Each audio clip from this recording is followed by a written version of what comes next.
The following is a conversation with Elon Musk, his third time on this, the Lex Fridman podcast. Yeah, make yourself comfortable. Boo. No, wow, okay. No.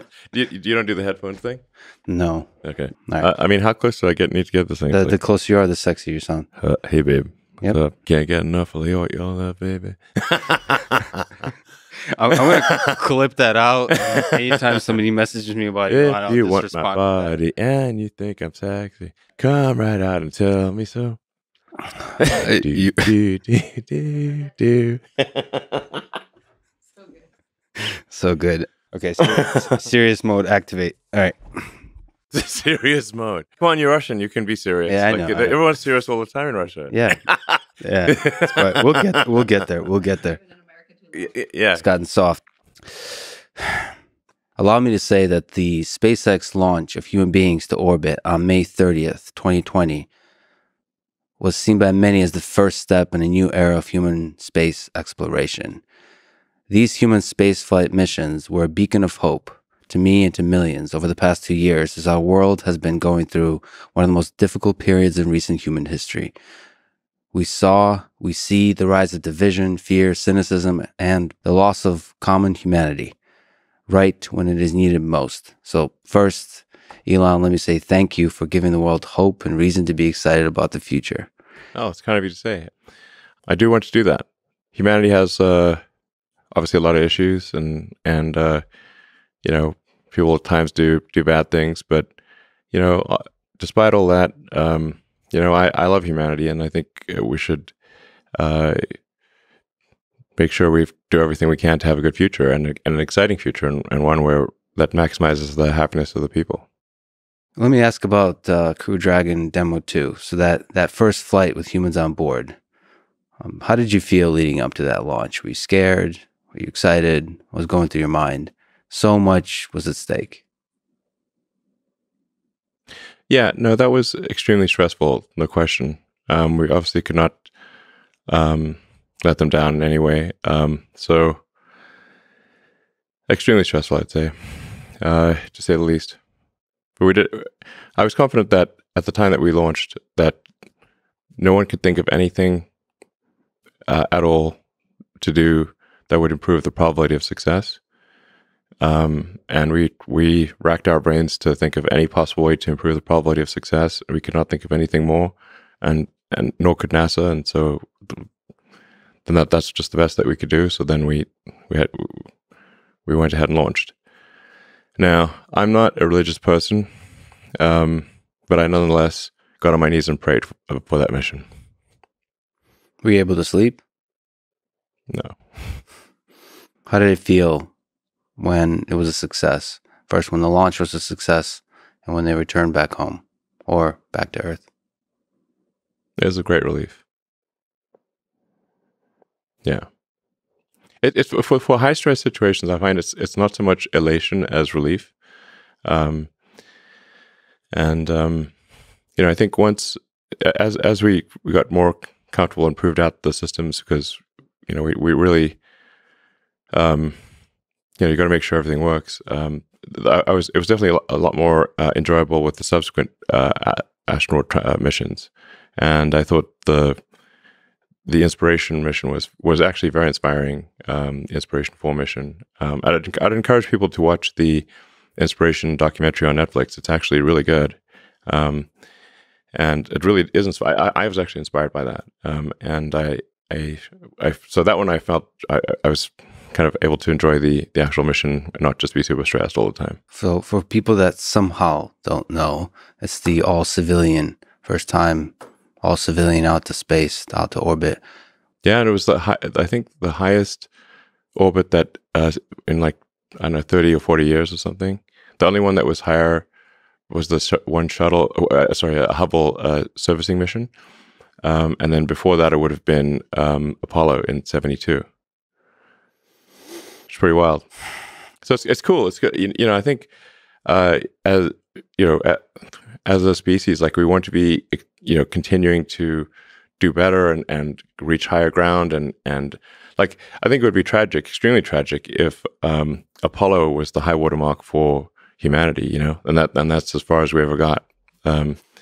And it's concerning that here we are, 49 years after the last mission to the moon, and so almost half a century, and we've not been back. And that's worrying. It's like, does that mean we've peaked as a civilization, or what? So, like, I think we got to get back to the moon and build a base there, a science base. I think we could learn a lot about the nature of the universe if we have a proper science base on the moon. Like we have a science base in Antarctica and, many other parts of the world. And so that's I think the next big thing. We've got to have like a serious like moon base, and then get people to Mars and, get out there and be a spacefaring civilization. I'll ask you about some of those details, but since you're so busy with the hard engineering challenges of everything that's involved, are you still able to marvel at the magic of it all, of space travel, of every time the rocket goes up, especially when it's a crewed mission? Or are you just so overwhelmed with all the challenges that you have to solve? And actually, sort of to add to that, the reason I wanted to ask this question of May 30th, it's been some time, so you can look back and think about the impact already. It's already, at the time, it was an engineering problem, maybe.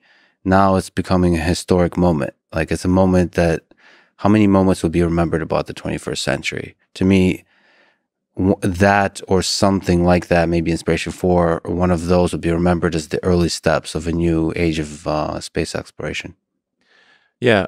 I mean, during the launches itself, so I mean, I think maybe some people know, but a lot of people don't know, is like, I'm actually the chief engineer of SpaceX. So, I've signed off on pretty much all the design decisions. And, so if there's something that goes wrong with that vehicle, it's fundamentally my fault, so I'm really just thinking about all the things that, like, so when I see the rocket, I see all the things that could go wrong and the things that could be better. And the same with the Dragon spacecraft. It's like, other people will say, oh, this is a spacecraft or a rocket, and this looks really cool. I'm like, I've like a readout of like, these are the risks, these are the problems. That's what I see. Like, so it's not what other people see when they see the product, So let me ask you then to analyze Starship in that same way. I know you'll talk about in more detail about Starship in the near future, perhaps. We can talk about it now if you want. But just in that same way, like you said, when you see a rocket, you see a sort of a list of risks. In that same way, you said that Starship is a really hard problem. So there's many ways I can ask this, but if you magically could solve one problem perfectly, one engineering problem perfectly, which one would it be? On Starship? On Starship. So is it maybe related to the efficiency, the engine, the weight of the different components, the complexity of various things, maybe the controls of the crazy thing has to do to land? No, it's actually by far the biggest thing absorbing my time is engine production. Not the design of the engine.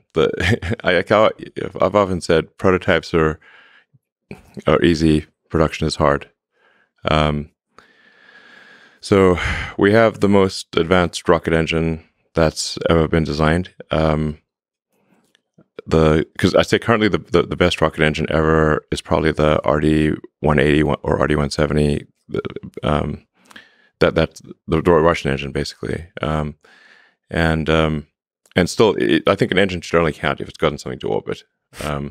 So our engine has not gotten anything to orbit yet, but it's the first engine that's actually better than the Russian RD engines, which were amazing design.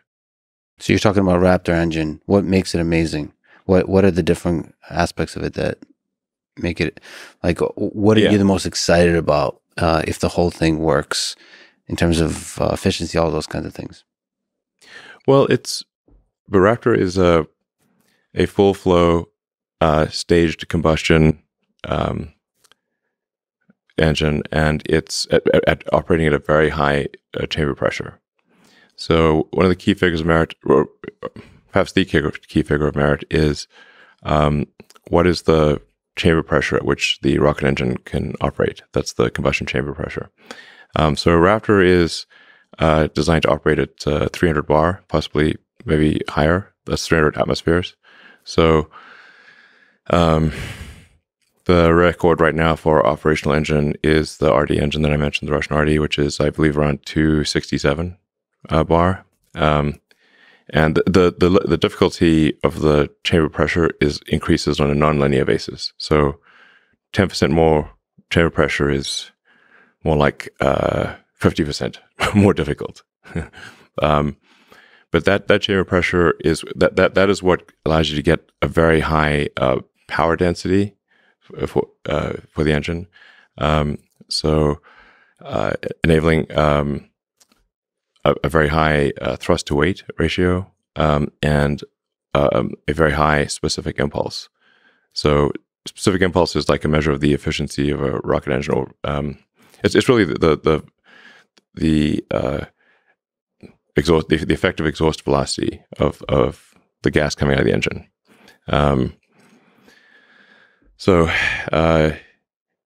with a very high chamber pressure, you can have a compact engine that nonetheless has a high expansion ratio, which is the ratio between the exit nozzle and the throat. So you know, engine's got, like, you see a rocket engine's got like sort of like a hourglass shape. It's like a chamber, and then it necks down, and then there's a nozzle, and the ratio of the exit diameter to the throat is expansion ratio. So why is it such a hard engine to manufacture at scale? It's very complex. So a lot of what does complexity mean here? There's a lot of components involved. There's a lot of components and a lot of unique materials that so we had to invent several alloys that don't exist in order to make this engine work. So it's a materials problem too. It's a materials problem, and in a staged combustion, a full flow staged combustion, there are many feedback loops in the system. So you basically you've got propellant and hot gas flowing simultaneously to so many different places on the engine, and they all have a recursive effect on each other. So you change one thing here, it has a recursive effect here. It changes something over there, and it's quite hard to control. Like, there's a reason no one's made this before. And the reason we're doing a staged combustion full flow is because it has the highest theoretical possible efficiency. So, in order to make a fully reusable rocket, which that's really the holy grail of orbital rocketry, you have to have everything's got to be the best. It's got to be the best engine, the best airframe, the best heat shield, extremely light avionics, very clever control mechanisms. You've got to shed mass in any possible way that you can. For example, instead of putting landing legs on the booster and ship, we are going to catch them with a tower to save the weight of the landing legs. So that's like, I mean, we're talking about catching the largest flying object ever made on a giant tower with chopstick arms. It's like Karate Kid with the fly, but much bigger. I mean, pulling something this like probably that won't work the first time. Anyway, so this is bananas. This is banana stuff. So you mentioned that you doubt, well, not you doubt, but there's days or moments when you doubt that this is even possible. It's so difficult. The possible part is, well, at this point, I think we'll get Starship to work.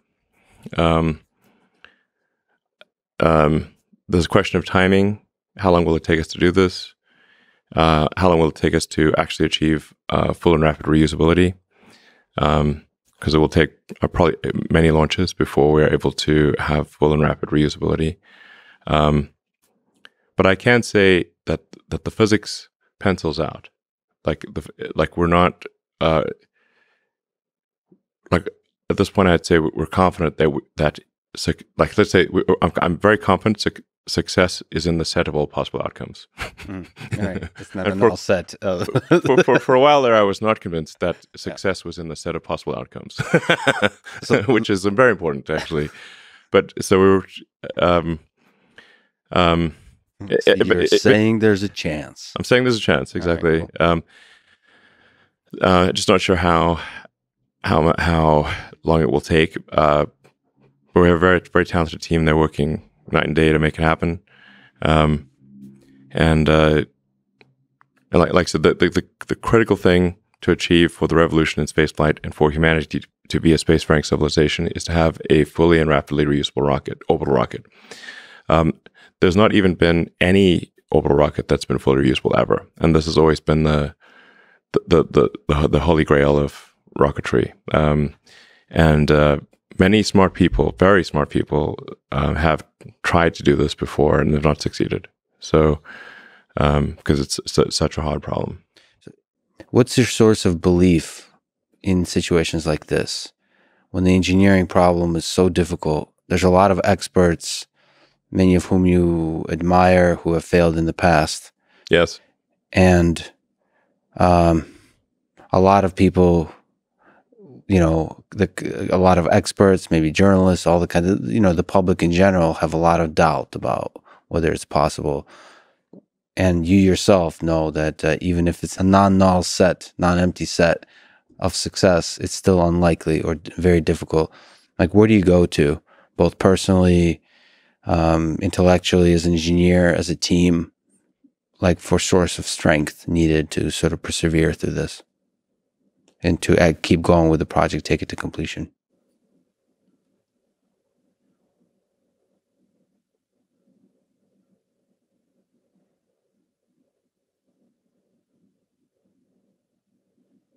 A source of strength. I just really not how I think about things. I mean, for me, it's simply this is something that is important to get done. And we should just keep doing it, or die trying. And I don't need a source of strength. So quitting is not even like... it's not in my nature. Okay. And I don't care about optimism or pessimism. Fuck that, we're going to get it done. Going to get it done. Can you then zoom back in to specific problems with Starship or any engineering problems you work on?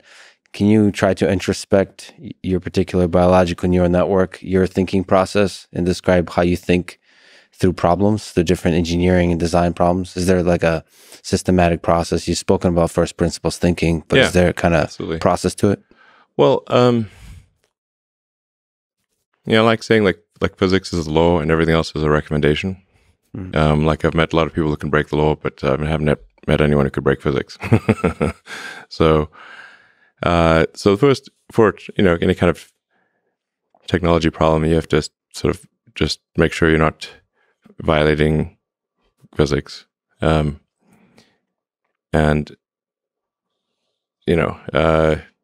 first principles analysis, I think, is something that can be applied to really any walk of life, anything really. It's really just saying, let's boil something down to the most fundamental principles, the things that we are most confident are true at a foundational level, and that sets your axiomatic base, and then you reason up from there, and then you cross-check your conclusion against the axiomatic truths.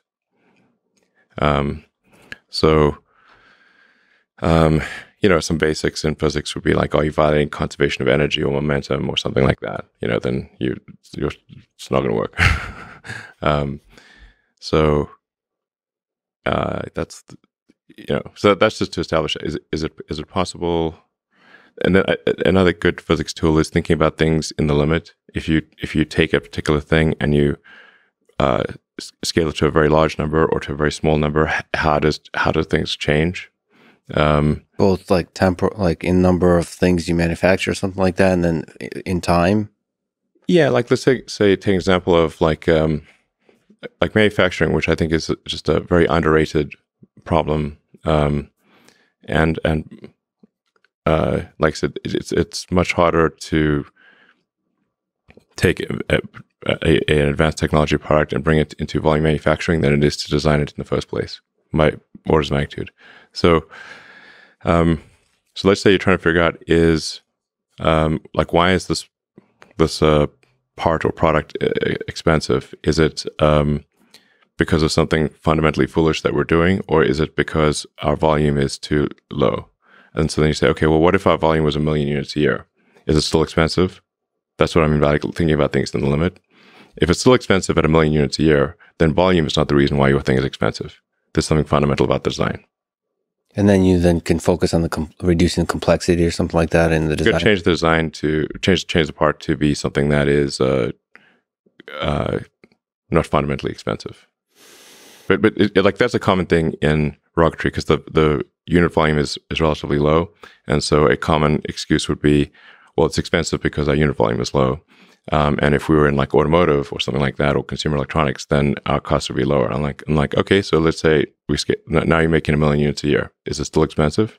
If the answer is yes, then economies of scale are not the issue.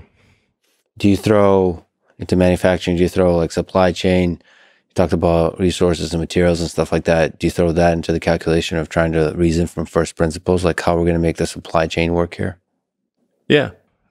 And then the cost of materials, things like that, or is that too much? Exactly. So, like another, like a good example, I think, of thinking about things in the limit is if you take any any product, any machine or whatever, like take a rocket or whatever, and say, if you look at the raw materials in the rocket, so you're going to have like aluminum, steel, titanium, Inconel, specialty alloys, copper, and you say, what's the weight of the constituent elements of each of these elements, and what is their raw material value? And that sets the asymptotic limit for how low the cost of the vehicle can be unless you change the materials. So, and then when you do that, call it like maybe the magic wand number or something like that. So that would be like if you had like just a pile of these raw materials here, and you could wave the magic wand and rearrange the atoms into the final shape. That would be the lowest possible cost that you could make this thing for unless you change the materials. So then, and that is always almost always a very low number.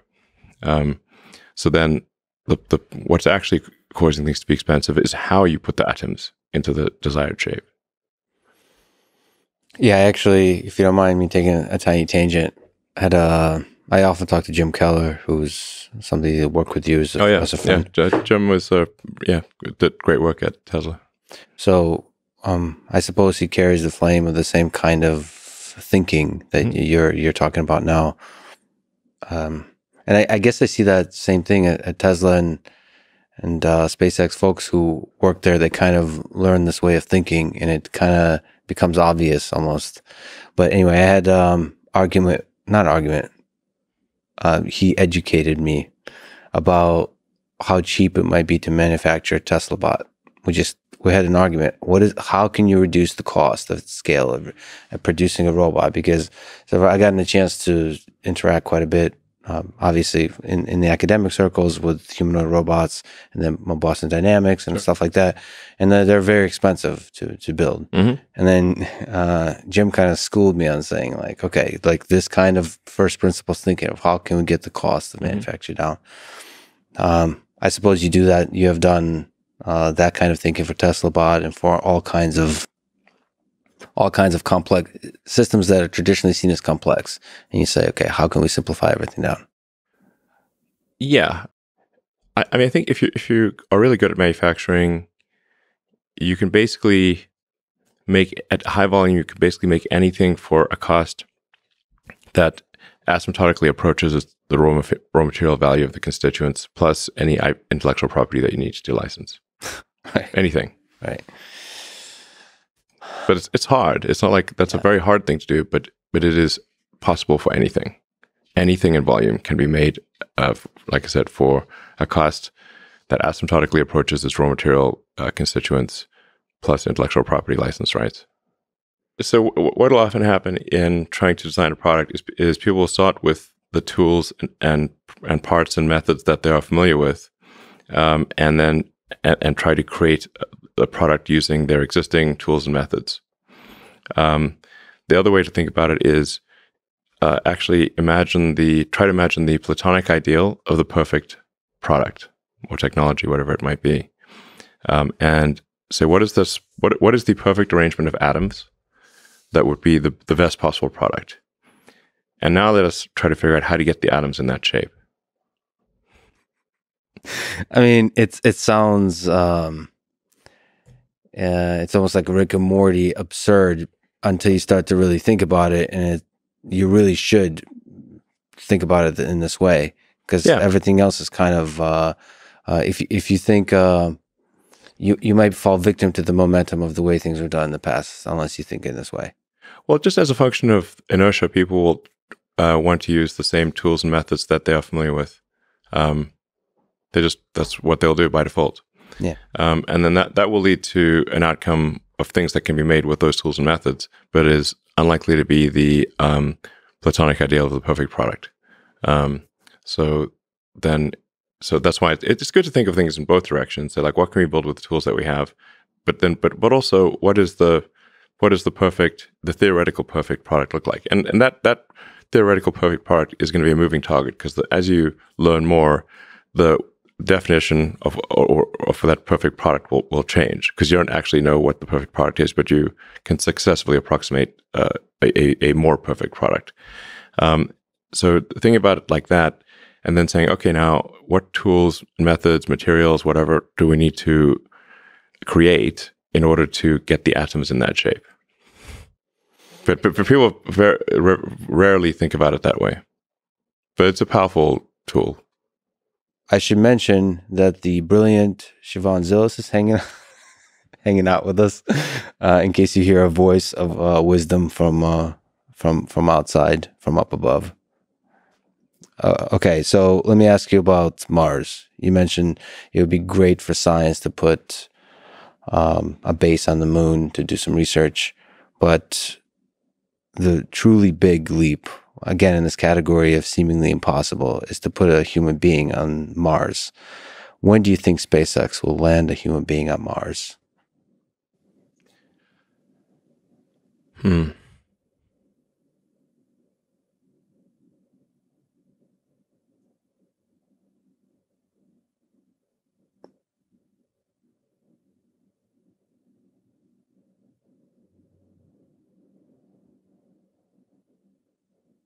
Best case is about 5 years. Worst case, 10 years. What are the determining factors, would you say, from an engineering perspective, or is that not the bottlenecks? It's fundamentally engineering the vehicle. Starship is the most complex and advanced rocket that's ever been made by, I don't know, order of magnitude or something like that. It's a lot.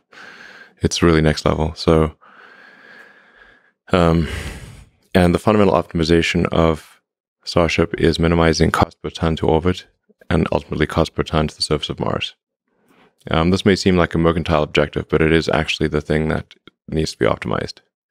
Like there is a certain cost per ton to the surface of Mars where we can afford to establish a self-sustaining city. And then above that, we cannot afford to do it. So right now, you couldn't fly to Mars for $1 trillion. No amount of money could get you a ticket to Mars. So we need to get that above, to get that like something that is actually possible at all. But that's we don't just want to have, with Mars flags and footprints and then not come back for a half century like we did with the moon. In order to pass a very important great filter, I think we need to be a multi-planet species. This may sound somewhat esoteric to a lot of people, but like eventually, given enough time, that's something the Earth is likely to experience some calamity. That could be something that humans do to themselves, or an external event like happened to the dinosaurs. But eventually, and if none of that happens, and somehow magically we keep going, then the sun is gradually expanding, and will engulf the Earth, and probably Earth gets too hot for life in about 500 million years. It's a long time, but that's only 10% longer than Earth has been around. And so if you think about like the current situation, it's really remarkable, and kind of hard to believe, but Earth's been around 4.5 billion years, and this is the first time in 4.5 billion years that it's been possible to extend life beyond Earth. And that window of opportunity may be open for a long time, and I hope it is, but it also may be open for a short time. And we should, I think it was wise for us to act quickly while the window is open, just in case it closes. Yeah, the existence of nuclear weapons, pandemics, all kinds of threats. Yeah, should kind of give us some motivation. I mean, civilization could die with a bang or a whimper. You know, if it dies of demographic collapse, then it's more of a whimper, obviously. And if it's World War III, it's more of a bang. But these are all risks.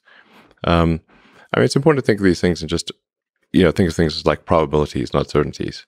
There's a certain probability that something bad will happen on Earth. I think most likely the future will be good. But there's like, let's say for argument's sake, a 1% chance per century of a civilization ending event. Like that was Stephen Hawking's estimate.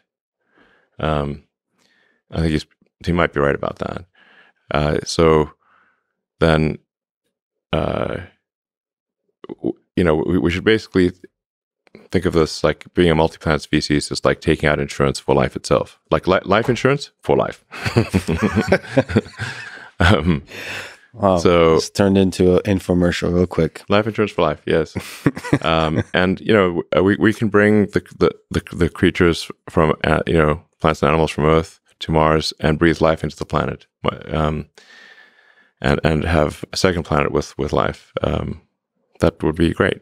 They can't bring themselves there, so if we don't bring them to Mars, then they will just for sure all die when the sun expands anyway, and then that'll be it. What do you think is the most difficult aspect of building a civilization on Mars, terraforming Mars, like from an engineering perspective, from a financial perspective, human perspective, to get a large number of folks there who will never return back to Earth? No, they could certainly return. Some will return back to Earth. They will choose to stay there for the rest of their lives. Yeah, many will. But we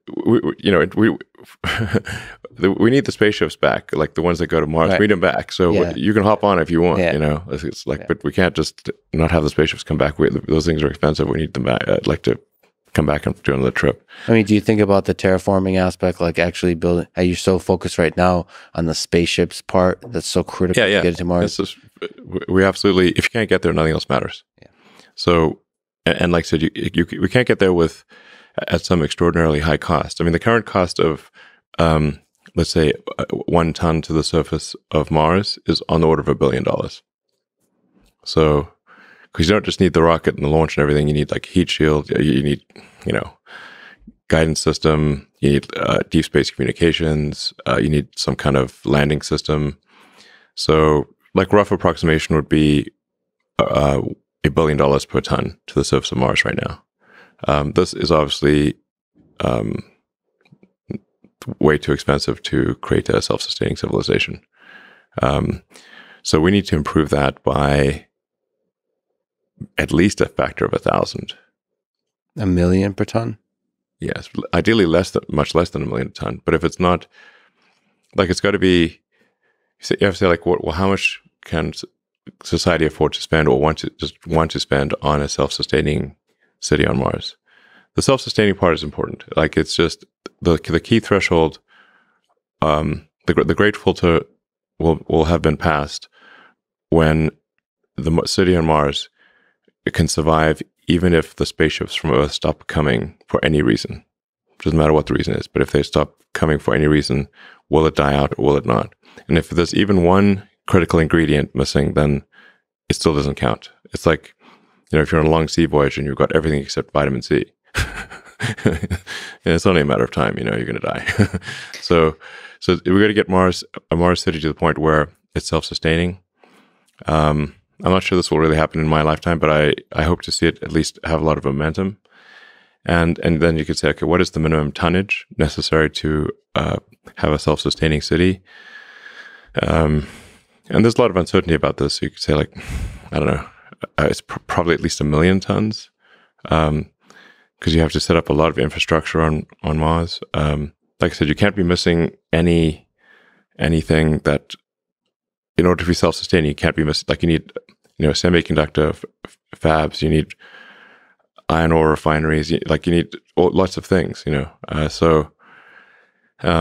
and Mars is not super hospitable. It's the least inhospitable planet, but it's definitely a fixer-upper of a planet.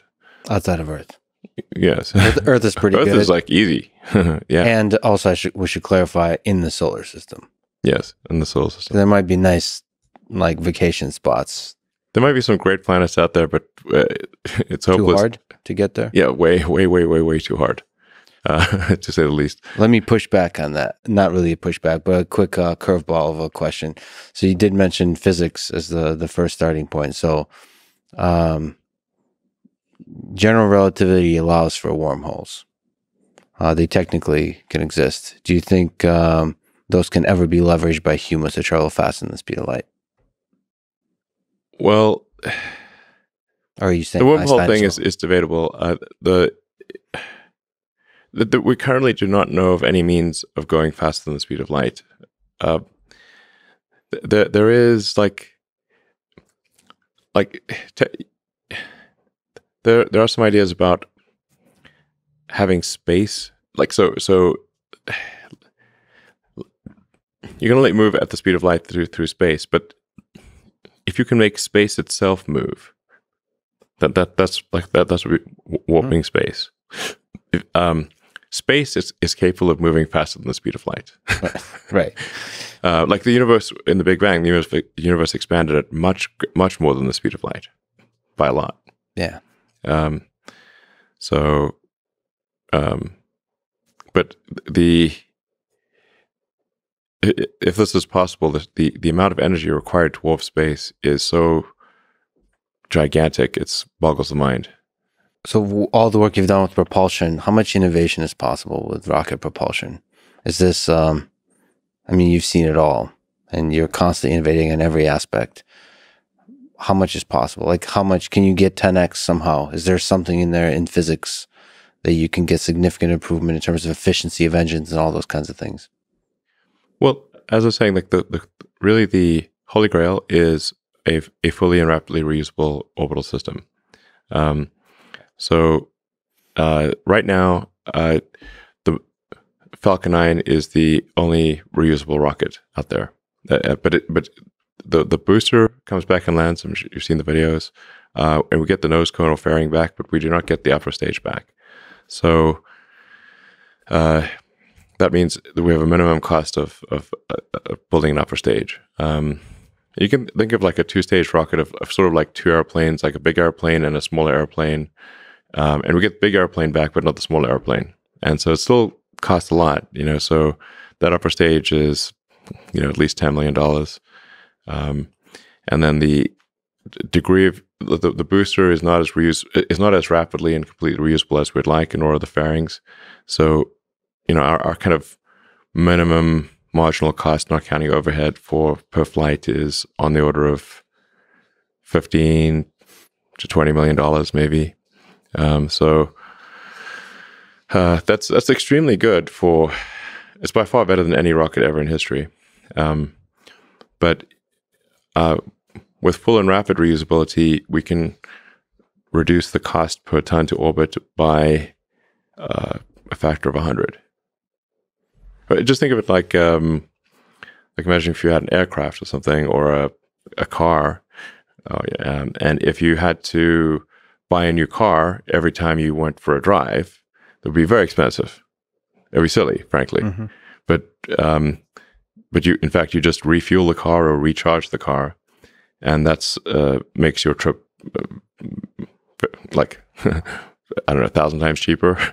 So it's the same for rockets. It's very difficult to make this complex machine that can go to orbit, and so if you cannot reuse it and have to throw even any significant part of it away, that massively increases the cost.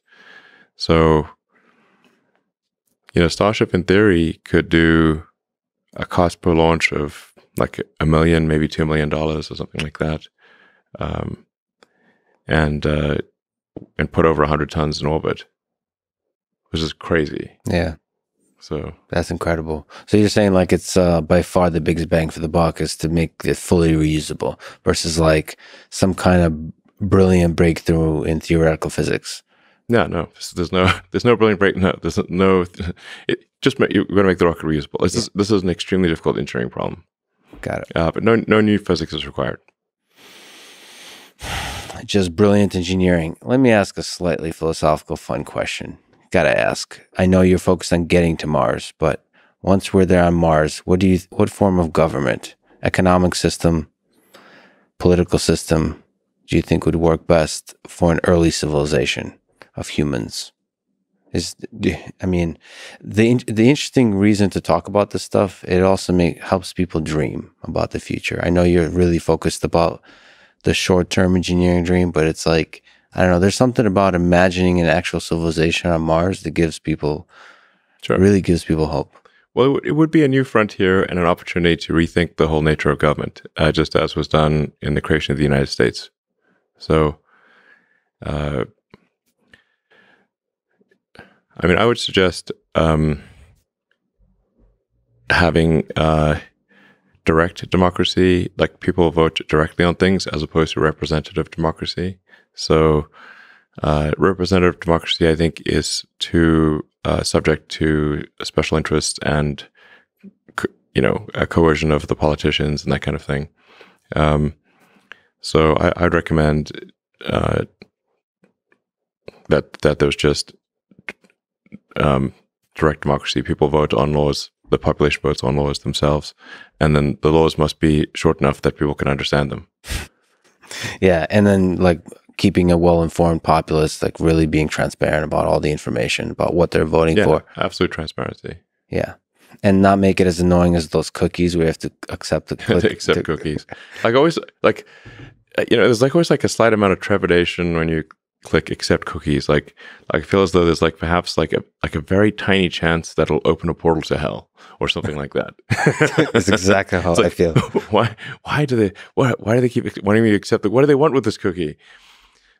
Like somebody got upset with accepting cookies or something somewhere. Who cares? Like it's so annoying to keep accepting all these cookies. To me, this is just a great... yes, you can have my damn cookie. I don't care. Whatever. You heard it from Elon first. He accepts all of your damn cookies. Yeah. And stop asking me. It's annoying. Yeah, it's one example of implementation of a good idea done really horribly. Yeah, it's somebody who was like, there's some good intentions of like privacy or whatever, but now everyone just has to click accept cookies, and it's now, you have billions of people who have to keep clicking accept cookie. It's super annoying. Then we just accept the damn cookie. It's fine. There is like, I think a fundamental problem that because we've not really had a major, like a world war or something like that in a while, and obviously we would like to not have world wars.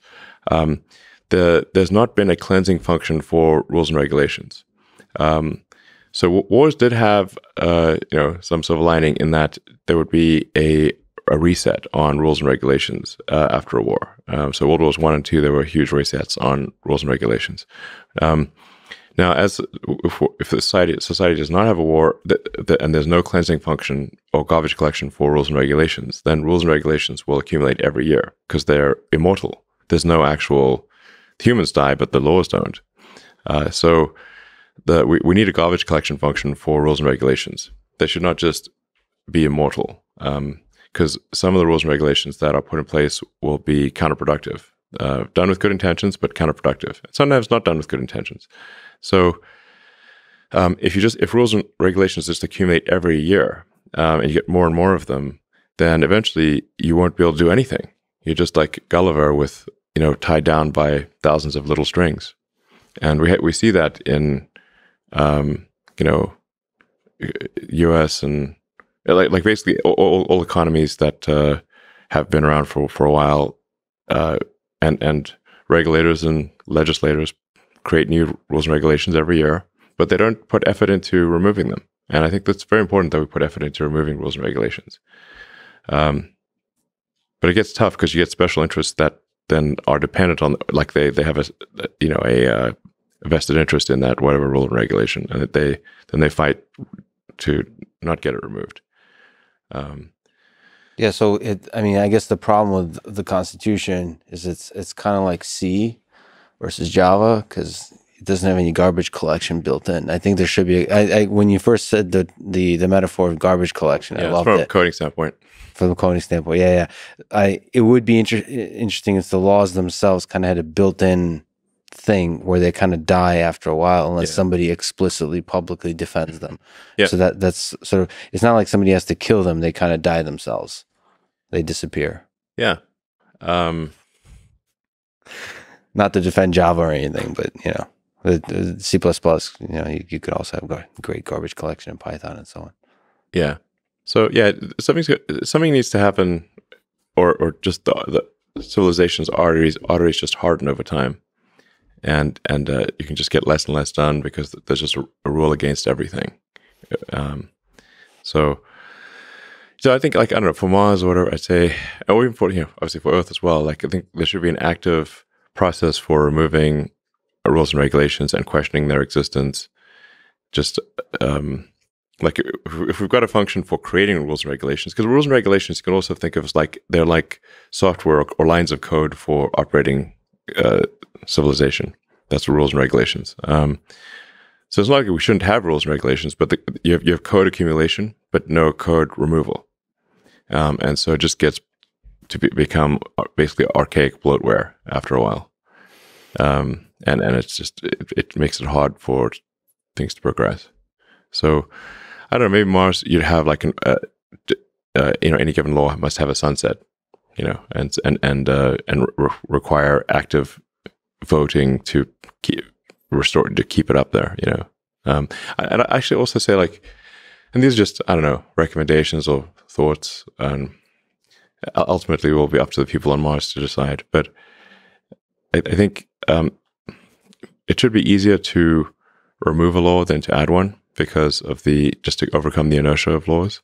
So maybe it's like, for argument's sake, you need, like, say 60% vote to have a law take effect, but only a 40% vote to remove it. So let me be the guy. You posted a meme on Twitter recently where there's like a row of urinals. A guy just walks all the way across. Oh, sure, yeah. And he tells you about crypto. I mean, that's happened to be so many times. I think maybe even literally. Yeah. Do you think, technologically speaking, there's any room for ideas of smart contracts or so on? Because you mentioned laws. That's an interesting use of things like smart contracts to implement the laws by which governments function. Like something built on Ethereum, or maybe a dog coin that enables smart contracts somehow. I don't quite understand this whole smart contract thing. I mean, so I'm too dumb to understand smart contracts. That's a good line. I mean, my general approach to any kind of like deal or whatever is just make sure there's clarity of understanding. That's the most important thing. Right. And just keep any kind of deal very, very short and simple, plain language, and just make sure everyone understands this is the deal. Is it clear? And what are the consequences if various things don't happen? But usually deals are, business deals or whatever are way too long and complex and overly lawyered. pointlessly. You mentioned that Doge is the people's coin. Yeah. And you said that you were literally SpaceX may consider literally putting a Doge coin on the moon. Is this something you're still considering? Mars, perhaps? Do you think there's some chance, we've talked about political systems on Mars, that Dogecoin is the official currency of Mars at some point in the future? Well, I think Mars itself will need to have a different currency because you can't synchronize due to speed of light. Or not easily. So it must be completely standalone from Earth.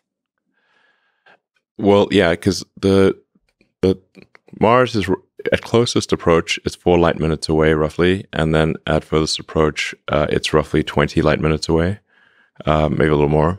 So you can't really have something synchronizing. If you've got a 20-minute speed of light issue, if it's got a 1-minute blockchain, it's not going to synchronize properly. So Mars would.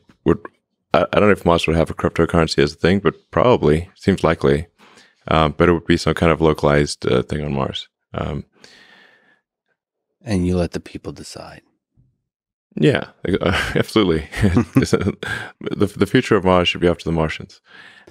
Yeah, so I think the cryptocurrency thing is an interesting approach to reducing the error in the database that is called money. I think I have a pretty deep understanding of what money actually is on a practical day-to-day basis because of PayPal. We really got in deep there. And right now, the money system, actually, for practical purposes, is really a bunch of heterogeneous mainframes running old COBOL. Okay, you mean literally? That's literally. That is literally what's happening in batch mode. Okay. In batch mode. Yeah, I pity the poor bastards who have to maintain that code. Okay, that's a pain. That's pain. Not even Fortran. It's COBOL. Yep, it's COBOL. And the banks are still buying mainframes in 2021 and running ancient COBOL code. The Federal Reserve is probably even older than what the banks have, and they have an old COBOL mainframe.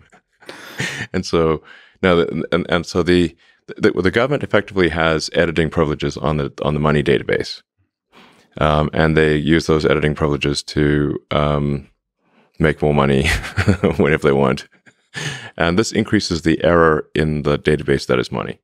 So I think money should really be viewed through the lens of information theory, and so it's kind of like an internet connection. What's the bandwidth? Total bit rate. What is the latency, jitter, packet drop?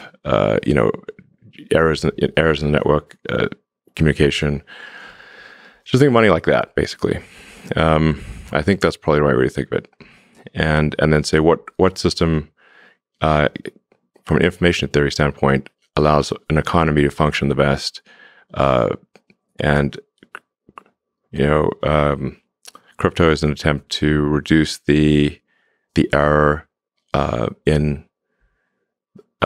money that is contributed by governments diluting the money supply as basically a pernicious form of taxation. So both policy in terms of with inflation and actual technological cobalt, cryptocurrency takes us into the 21st century in terms of the actual systems that allow you to do the transaction, to store wealth, all those kinds of things. Like I said, just think of money as information. People often will think of money as having power in and of itself. It does not. Money is information, and it does not have power in and of itself. Again, applying the physics tools of thinking about things in the limit is helpful. If you are stranded on a tropical island and you have $1 trillion, it's useless because there's no resource allocation. money is a database for resource allocation, but there's no resources to allocate except yourself. So money is useless.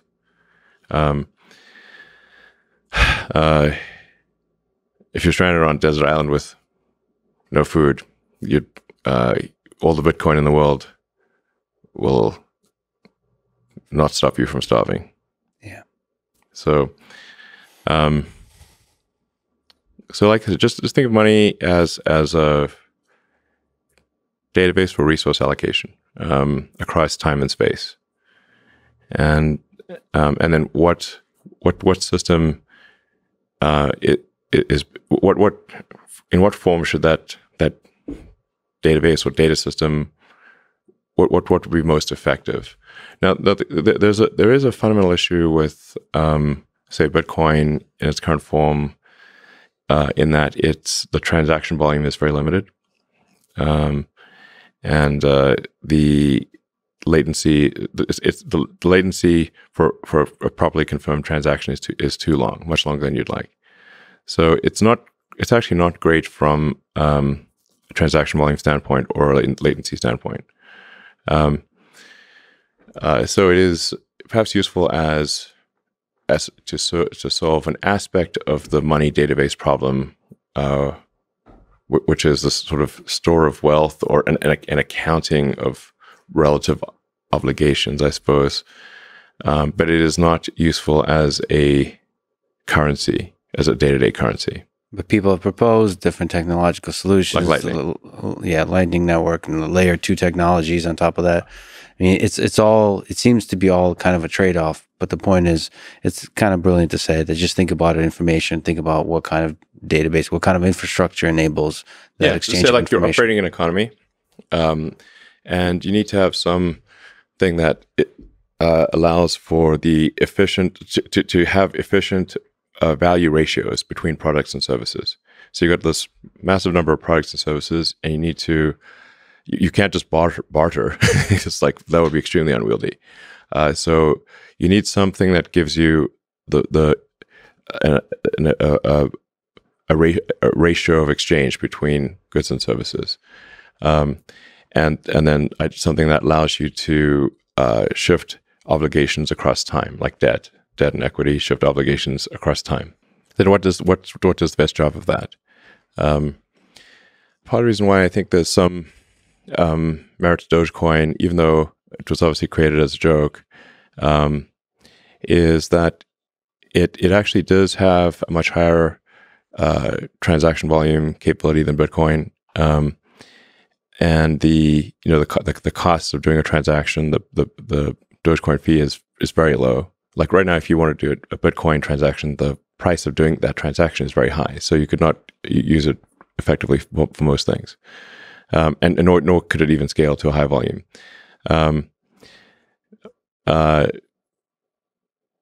when Bitcoin was started, I guess around 2008 or something like that, the internet connections were much worse than they are today, like order of magnitude. They're way worse, in 2008. So like having a small block size or whatever is, and a long synchronization time made sense in 2008. But to 2021 or fast forward 10 years, it's like comically low. And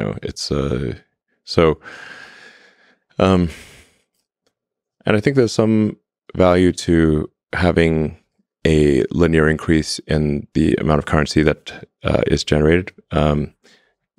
So because some amount of the currency, if a currency is too deflationary, or should say if a currency is expected to increase in value over time, there's reluctance to spend it, because you're like, I'll just hold it and not spend it because its scarcity is increasing with time. So if I spend it now, then I will regret spending it. So I will just hodl it. Mm-hmm. But if there's some dilution of the currency occurring over time, that's more of an incentive to use it as a currency.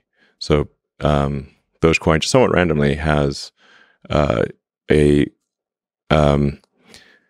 fixed number of sort of coins or hash strings that are generated every year. So there's some inflation, but it's not a percentage base. It's so that it's a fixed number. So the percentage of inflation will necessarily decline over time. So I'm not saying that it's like the ideal system for a currency, but I think it actually is just fundamentally better than anything else I've seen, just by accident. So I like how you said around 2008.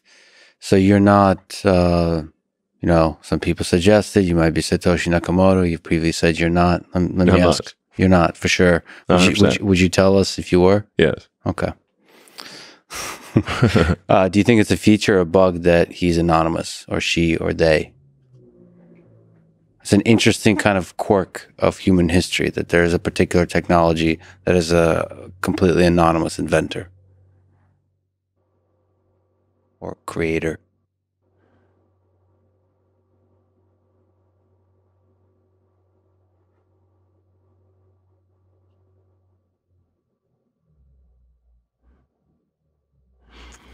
Well, I mean, you can look at the evolution of ideas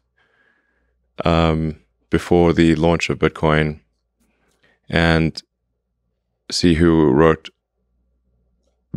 about those ideas, and then I don't know exactly. Obviously, I don't know who created Bitcoin for practical purposes, but the evolution of ideas is pretty clear before that, and like it seems as though like Nick Szabo is probably more than anyone else responsible for the evolution of those ideas. So, he claims not to be Nakamoto, but I'm not sure that's neither here nor there. But he seems to be the one more responsible for the ideas behind Bitcoin than anyone else. So it's not perhaps like singular figures aren't even as important as the figures involved in the evolution of ideas that led to a thing. So yeah, it's perhaps it's sad to think about history, but maybe most names will be forgotten anyway. What is a name anyway? It's a name attached to an idea. What does it even mean, really? I think Shakespeare had a thing about roses and stuff, whatever he said. A rose by any other name would smell as sweet. I got Elon to quote Shakespeare. I feel like I accomplished something today. Shall I compare thee to a summer's day? I'm gonna clip that out. Not more temperate and more fair. Autopilot. Tesla autopilot. Tesla autopilot has been through an incredible journey over the past 6 years, or perhaps even longer in your mind, in the minds of many involved. I think that's where we first connected. Really, was the autopilot stuff, autonomy, and the whole journey was incredible to me to watch. I was because I knew. Well, part of it is I was at MIT, and I knew the difficulty of computer vision. Yeah. And I knew I had a lot of colleagues and friends about the DARPA challenge. I knew how difficult it is. Mm-hmm. And so there was a natural skepticism. When I first drove a Tesla with the initial system based on Mobileye, I thought there's no way. So first when I got in, I thought there's no way this car could maintain, stay in the lane and create a comfortable experience. So my intuition initially was that the lane keeping problem is way too difficult to solve. Oh, lane keeping, that's relatively easy. No, but solve in the way that we talked about previous is prototype versus a thing that actually creates a pleasant experience over hundreds of thousands of miles or millions. So I was proven wrong. We had to wrap a lot of code around the Mobileye thing. It didn't just work by itself. Yes, I mean that's part of the story of how you approach things. Sometimes you do things from scratch. Sometimes at first you kind of see what's out there, and then you decide to do from scratch. That was one of the boldest decisions I've seen, is both on the hardware and the software, to decide to eventually go from scratch. I thought, again, I was skeptical of whether that's going to be able to work out, because it's such a difficult problem. And so it was an incredible journey. What I see now with everything, the hardware, the compute, the sensors, the things I maybe care and love about most is the stuff that Andre Karpathy is leading with the data set selection, the whole data engine process, the neural network architectures, the way that's in the real world that network is tested, validated, all the different test sets, versus the ImageNet model of computer vision, like what's in academia is like real world artificial intelligence. Yeah. So, and Andre's awesome and obviously plays an important role, but we have a lot of really talented people driving things. So, Ashok is actually the head of autopilot engineering. Andre's director of AI stuff. Yeah. So I'm aware that there's an incredible team of just a lot going on. Yeah, just obviously people will give me too much credit and they'll give Andre too much credit. So, and people should realize how much is going on under the hood. It's just a lot of really talented people. The Tesla autopilot AI team is extremely talented. It's like some of the smartest people in the world. So yeah, we're getting it done. What are some insights you've gained over those 5-6 years of autopilot about the problem of autonomous driving? So you leaped in having some sort of first principles kinds of intuitions, but nobody knows how difficult the problem. Yeah, I thought the self-driving problem would be hard, but it was harder than I thought. It's not like I thought it would be easy. I thought it would be very hard, but it was actually way harder than even that. So, I mean, what it comes down to at the end of the day is to solve self-driving, you have to solve, you basically need to recreate what humans do to drive, which is humans drive with optical senses, eyes, and biological neural nets. And so in order to, that's how the entire road system is designed to work, with basically passive optical and neural nets, biologically. And now that we need to, for full self-driving to work, we have to recreate that in digital form. So we have to, that means cameras with advanced neural nets in silicon form, and then it will obviously solve for full self-driving. That's the only way. I don't think there's any other way. But the question is, what aspects of human nature do you have to encode into the machine, right? So you have to solve the perception problem, like detect, and then you first realize what is the perception problem for driving, like all the kinds of things you have to be able to see. Like what do we even look at when we drive? There's I just recently heard Andre talked about at MIT about like car doors. I think it was the world's greatest talk of all time about car doors. Yeah. The fine details of car doors. Like what is even an open car door, man? So like the ontology of that's the perception problem. We humans solve that perception problem, and Tesla has to solve that problem. And then there's the control and the planning coupled with the perception. You have to figure out like what's involved in driving, like especially in all the different edge cases. And then I mean, maybe you can comment on this. How much game theoretic kind of stuff needs to be involved, at a 4-way stop sign? As humans, when we drive, our actions affect the world.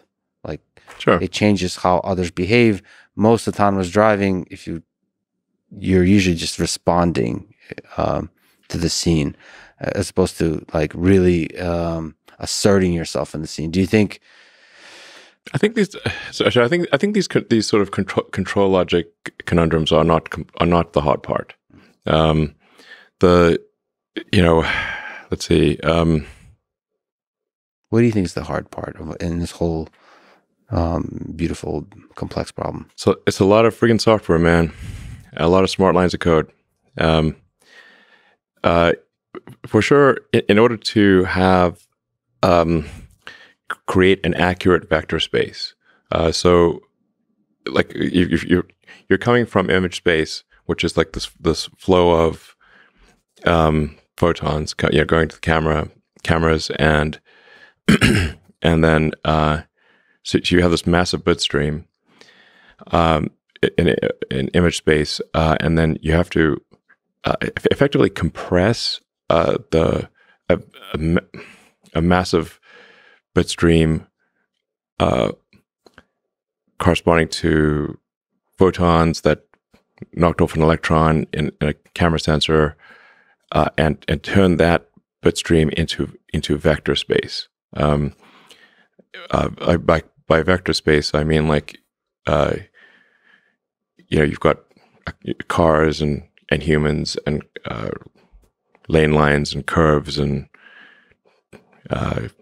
traffic lights and that kind of thing.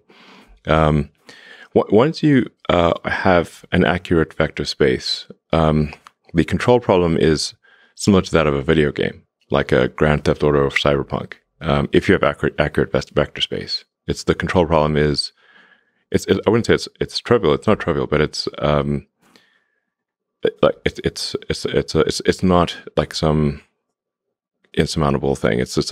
But having an accurate vector space is very difficult.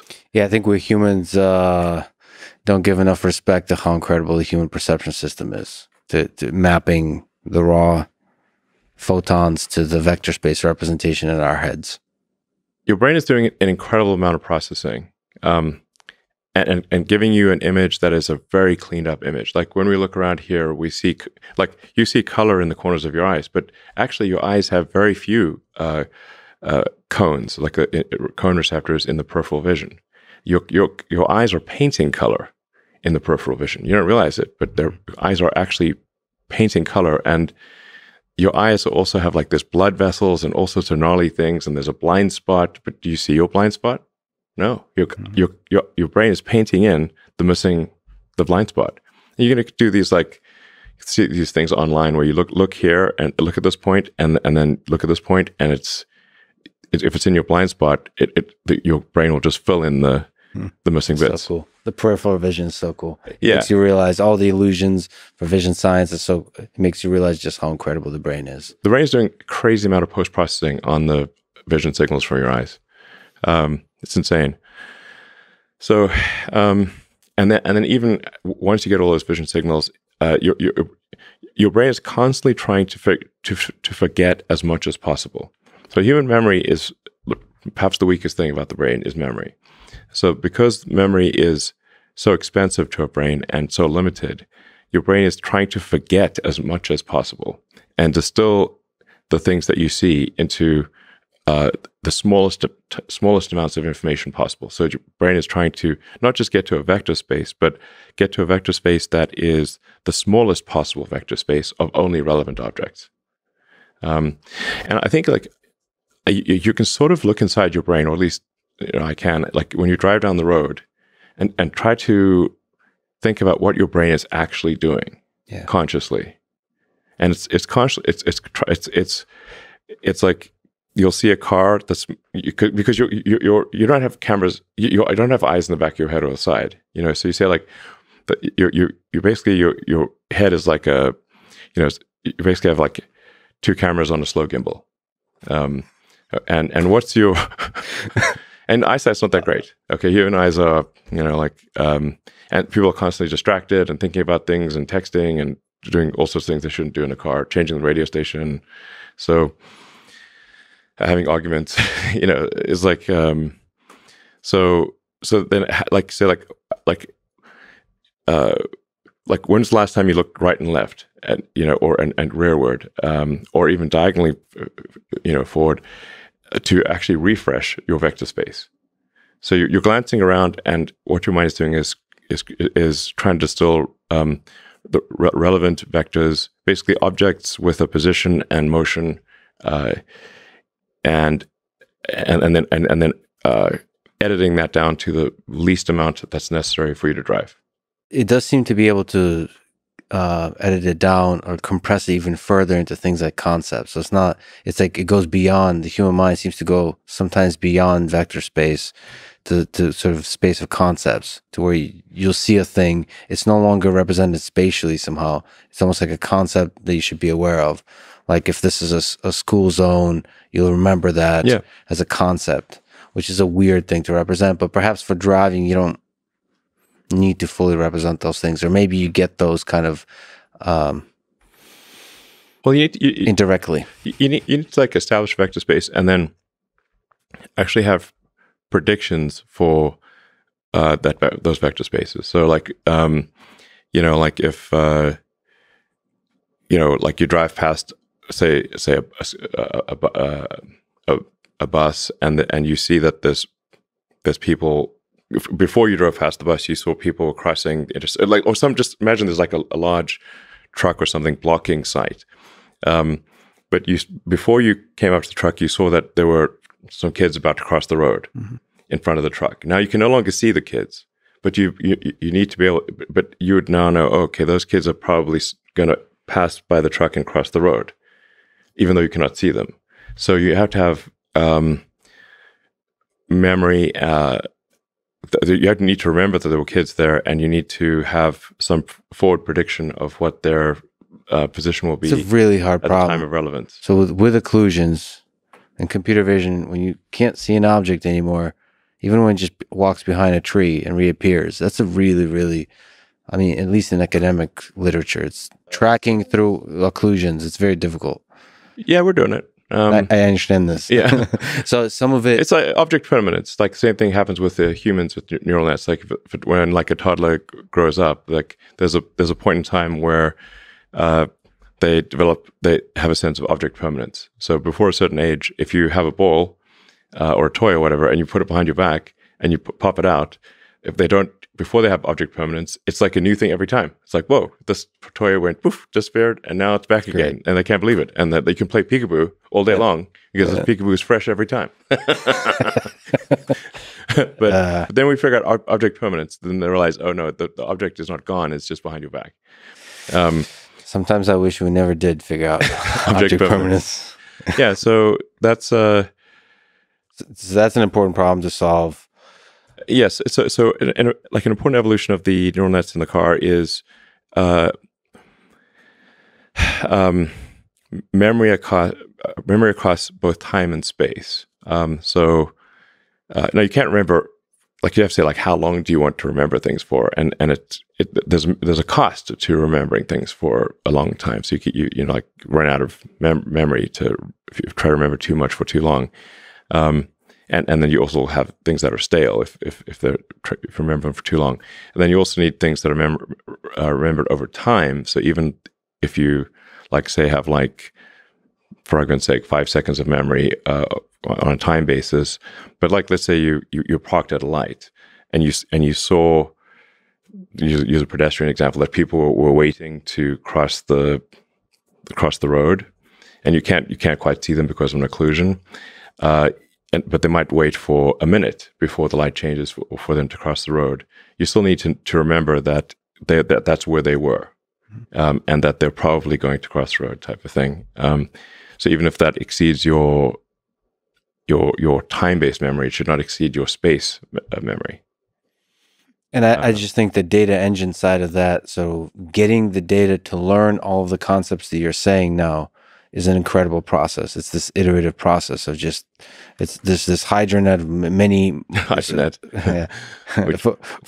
We're changing the name to something else. Okay. I'm sure it'll be equally as Rick and Morty like. There's a lot of... We've re-architected the neural net, neural nets in the cars so many times. It's crazy. Oh, so every time there's a new major version, you'll rename it to something more ridiculous or memorable and beautiful. Sorry, not ridiculous, of course. If you see the full like array of neural nets that are operating in the car, it kind of boggles the mind. There's so many layers. It's crazy. But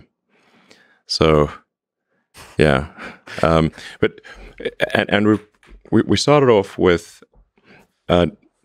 simple neural nets that were basically image recognition on a single frame from a single camera, and then trying to knit those together with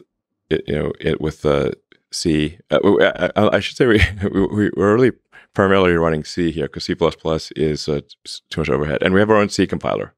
So to get maximum performance, we actually wrote our own C compiler and are continuing to optimize our C compiler for maximum efficiency. In fact, we've just recently done a new rev on a C compiler that will compile directly to our autopilot hardware. So you want to compile the whole thing down and with your own compiler. Yeah. Like, so efficiency here, because there's all kinds of compute. There's CPU, GPU, there's like ASIC types of things.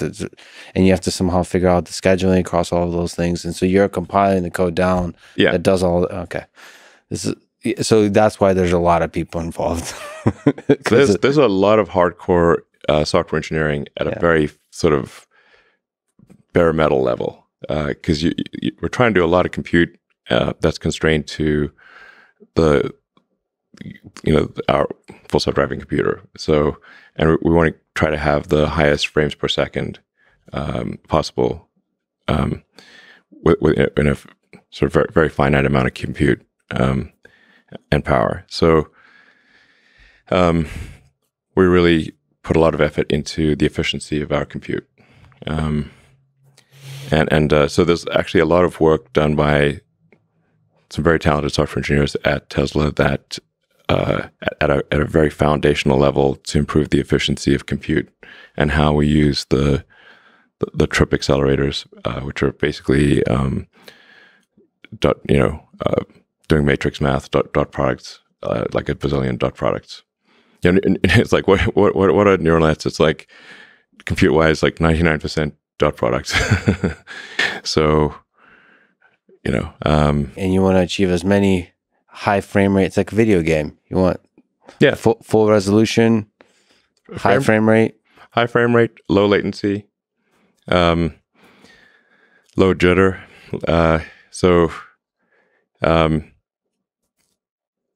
I think one of the things we're moving towards now is no post-processing of the image through the image signal processor. So, like for what happens for cameras is that almost all cameras is there's a lot of post-processing done in order to make pictures look pretty. Mm-hmm. And so we don't care about pictures looking pretty.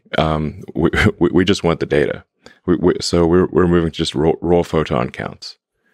So the system will, like the image that the computer sees is actually much more than what you'd see if you represented it on a camera. Wow. It's got much more data. And even in very low light conditions, you can see that there's a small photon count difference between, this spot here and that spot there, which means that, so it can see in the dark incredibly well, because it can detect these tiny differences in photon counts. That's like much better than you'd possibly imagine. So, and then we also save 13 milliseconds on latency. From removing the post-processing in the image? Yes. Yeah. It's like, because we've got, 8 cameras and then there's roughly, 1.5 milliseconds or so, maybe 1.6 milliseconds of latency for each camera. And so going to just basically bypassing the image processor gets us back 13 milliseconds of latency, which is important. And we track latency all the way from, photon hits the camera to, all the steps that it's got to go through to get, go through the various neural nets and the C code, and there's a little bit of C++ there as well. Well, maybe a lot, but the core stuff is the heavy duty compute is all in C. And so we track that latency all the way to an output command to the drive unit to accelerate, the brakes to slow down, the steering, turn left or right. So because you got to output a command that's going to go to a controller, and like some of these controllers have an update frequency that's maybe 10 hertz or something like that, which is slow. That's like now you lose 100 milliseconds potentially.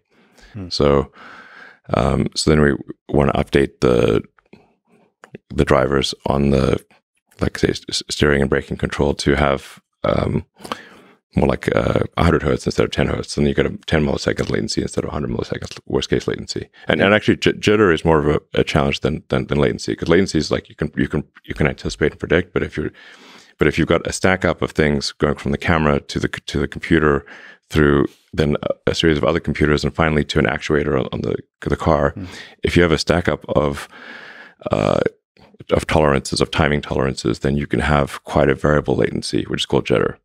And that makes it hard to anticipate exactly how you should turn the car or accelerate, because if you got maybe 150, 200 milliseconds of jitter, then you could be off by up to 0.2 seconds. And this could make a big difference. So you have to interpolate somehow to deal with the effects of jitter, so that you can make like robust control decisions.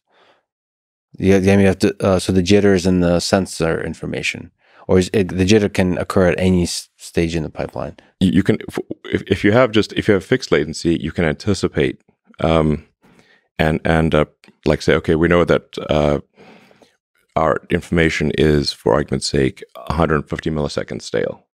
Okay. Like so, for 150 for argument's sake, 150 milliseconds from photon taken camera to where you can measure a change in the acceleration of the vehicle. So then you can say, okay, well, we're gonna, we know it's 150 milliseconds, so we're gonna take that into account and compensate for that latency. However, if you've got then 150 milliseconds of latency plus 100 milliseconds of jitter, which could be anywhere from 0 to 100 milliseconds on top. So then your latency could be from 150 to 250 milliseconds. Now you've got 100 milliseconds that you don't know what to do with, and that's basically random. So getting rid of jitter is extremely important. And that affects your control decisions and all those kinds of things. Okay. Yeah, the car is just going to fundamentally maneuver better with lower jitter. Got it. And the cars will maneuver with superhuman ability and reaction time much faster than a human. I mean, I think over time the autopilot, full self-driving will be capable of maneuvers that are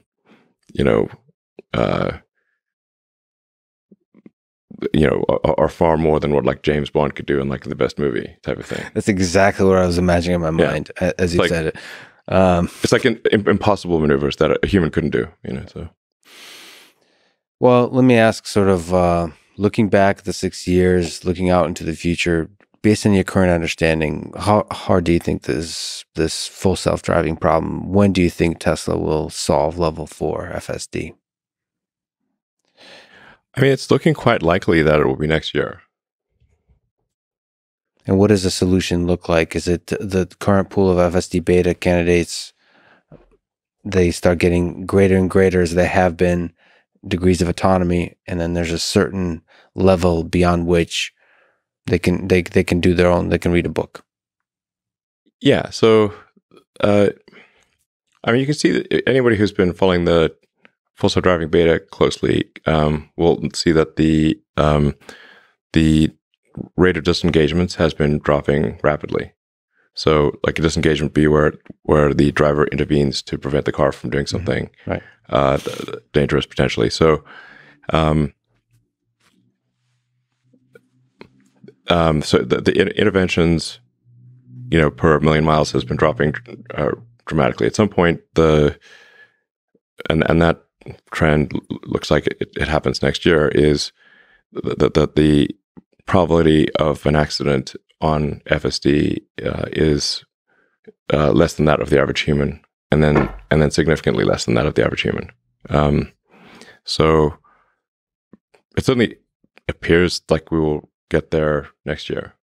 Then of course then there's going to be a case of, okay, well, we now have to prove this to regulators and prove it to and we want a standard that is not just equivalent to a human, but much better than the average human. I think it's got to be at least 2 or 3 times higher safety than a human. So 2 or 3 times lower probability of injury than a human. Before we would actually say like, okay, it's okay to go. It's not going to be equivalent. It's got to be much better. So if you look, FSD 10.6 just came out recently. 10.7 is on the way. Maybe 11 is on the way somewhere in the future. Yeah. We were hoping to get 11 out this year, but it's 11 actually has a whole bunch of fundamental rewrites on the neural net architecture, and some fundamental improvements in creating vector space. So there is some fundamental leap that really deserves the 11. I mean, that's a pretty cool number. Yeah. 11 would be a single stack for all, one stack to rule them all. But there are just some really fundamental neural net architecture changes that are that will allow for much more capability, but at first they're going to have issues. So, like, we have this working on like sort of alpha software, and it's good, but it's basically taking a whole bunch of C code and deleting a massive amount of C code and replacing it with a neural net. And Andre makes this point a lot, which is like neural nets are kind of eating software. Over time, there's like less and less conventional software, more and more neural net, which is still software, but it's still comes out to lines of software. But let's just more neural net stuff and less heuristics, basically.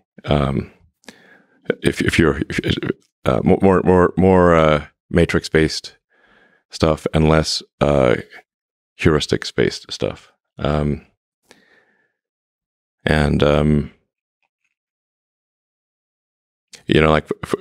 Like one of the big changes will be like right now the neural nets will deliver a giant bag of points to the C++ or C and C++ code. Yeah. We call it the giant bag of points. Yeah. And it's like, so you got a pixel and something associated with that pixel. Like this pixel is probably car. This pixel is probably lane line. Then you've got to assemble this giant bag of points in the C code and turn it into vectors. And it does a pretty good job of it, but we need another layer of neural nets on top of that to take the giant bag of points and distill that down to vector space in the neural net part of the software as opposed to the heuristics part of the software. This is a big improvement. Neural nets all the way down is what you want. It's not even all neural nets, but it's this will be just this is a game changer to not have the bag of points, the giant bag of points that has to be assembled with many lines of C++, and have a neural net just assemble those into a vector. So that the neural net is outputting much less data. It's outputting this is a lane line, this is a curb, this is drivable space, this is a car, this is a pedestrian or a cyclist or something like that. It's outputting it's really outputting proper vectors to the C control code, as opposed to the sort of constructing the vectors in C, which we've done, I think, quite a good job of. But we're kind of hitting a local maximum on how well the C can do this. So this is really a big deal. And just all of the networks in the car need to move to surround video. There's still some legacy networks that are not surround video. And all of the training needs to move to surround video. And the efficiency of the training needs to get better, and it is. And then we need to move everything to raw photon counts as opposed to processed images. Okay, so which is quite a big reset on the training, because the system's trained on post-processed images. So we need to redo all the training to train against the raw photon counts instead of the post-processed image. So ultimately, it's kind of reducing the complexity of the whole thing. So reducing lines of code will actually go lower. Yeah, that's fascinating. So you're doing fusion of all the sensors, so reducing the complexity of having to deal with each fusion sensor. Of the cameras is not like cameras, really. Right. Yes. Yeah. Same with humans. Well, I guess we got ears too. Okay. Yeah. We'll actually need to incorporate sound as well, because you need to like listen for ambulance sirens, right, or fire trucks. If somebody like yelling at you or something. I don't know. Just there's a little bit of audio that needs to be incorporated as well. Do you need to go bathroom break? Yeah, let's take a break. Okay. Honestly, frankly, like the ideas are the easy thing, and the implementation is the hard thing. Like the idea of going to the moon is the easy part. But going to the moon is the hard part. It's the hard part. And there's a lot of like hardcore engineering that's got to get done at the hardware and software level. Like I said, optimizing the C compiler and just cutting out latency everywhere. Like this is, if we don't do this, the system will not work properly. So the work of the engineers doing this, they are like the unsung heroes to some, but they are critical to the success of the situation. I think you made it clear. I mean, at least to me, it's super exciting. Everything that's going on outside of what Andre is doing. Yeah. Just the whole infrastructure, the software. I mean, everything is going on with data engine, whatever it's called. The whole process is just a work of art to me. The sheer scale of it is boggles the mind. Like the training, the amount of work done with, like we've written all this custom software for training and labeling. And to do auto labeling. Auto labeling is essential. Because especially when you've got like surround video, it's very difficult to like label surround video from scratch is extremely difficult. It like take a human such a long time to even label one video clip, like several hours. Or the auto labeler, basically we just apply a heavy duty, like a lot of compute to the video clips to pre-assign and guess what all the things are that are going on in the surround video. And then there's like correcting it. Yeah, and then all the human has to do is like tweet, like say this, adjust what is incorrect. Yeah. This is like increases productivity by effect 100 or more. Yeah. So you've presented Tesla Bot as primarily useful in the factory. First of all, I think humanoid robots are incredible. From a fan of robotics, I think the elegance of movement that humanoid robots, that bipedal robots show are just so cool. So it's really interesting that you're working on this and also talking about applying the same kind of all the ideas of some of which we've talked about with data engine, all the things that we're talking about with Tesla Autopilot, just transferring that over to just yet another robotics problem. I have to ask, since I care about human-robot interaction, so the human side of that. So you've talked about mostly in the factory. Do you see it also? Do you see part of this problem that Tesla Bot has to solve is interacting with humans and potentially having a place like in the home?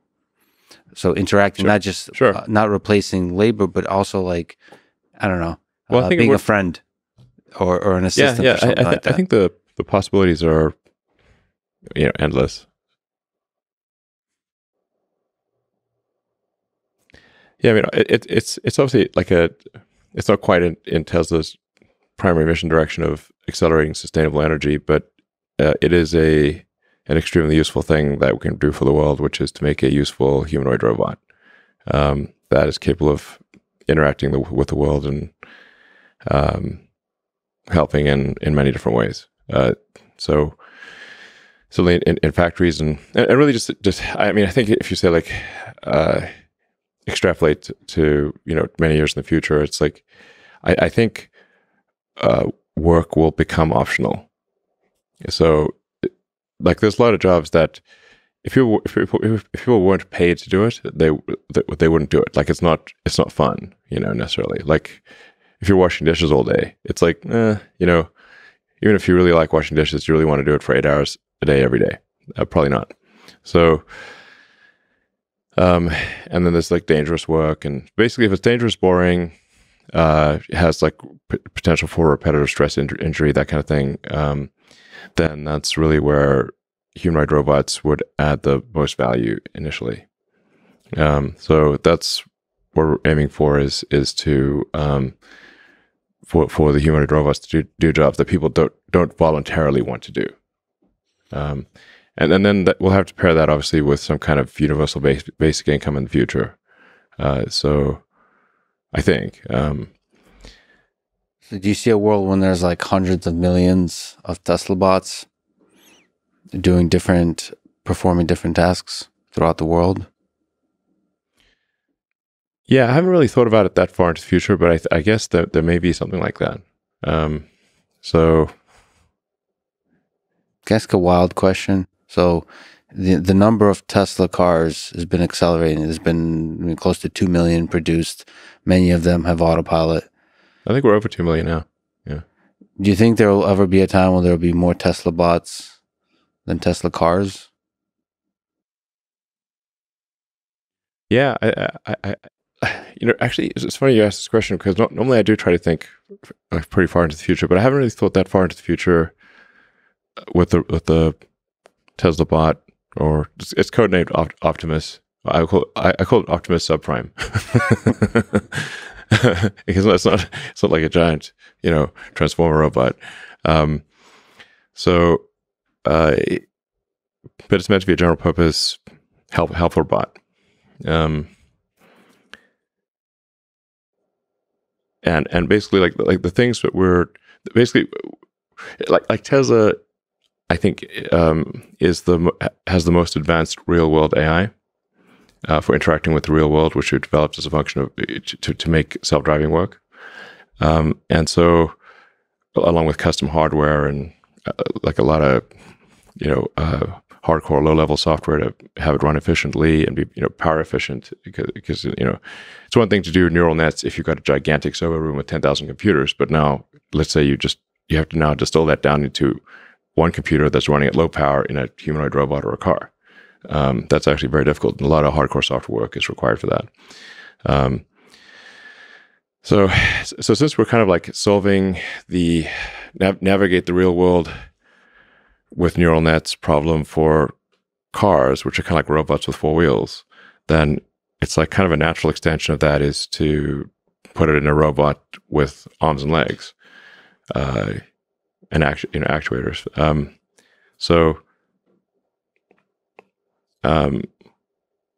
Like the two like hard things are like you basically need to have the robot be intelligent enough to interact in a sensible way with the environment.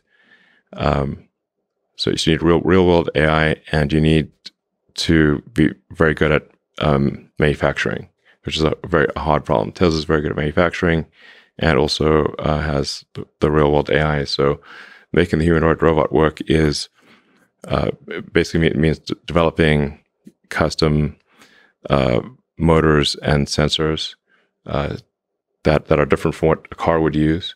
But we have I think we have the best expertise in developing advanced electric motors and power electronics. So it just has to be for a humanoid robot application, not a car. Still, you do talk about love sometimes. So let me ask, this isn't like for like sex robots or something like that. Love is the answer. Yes.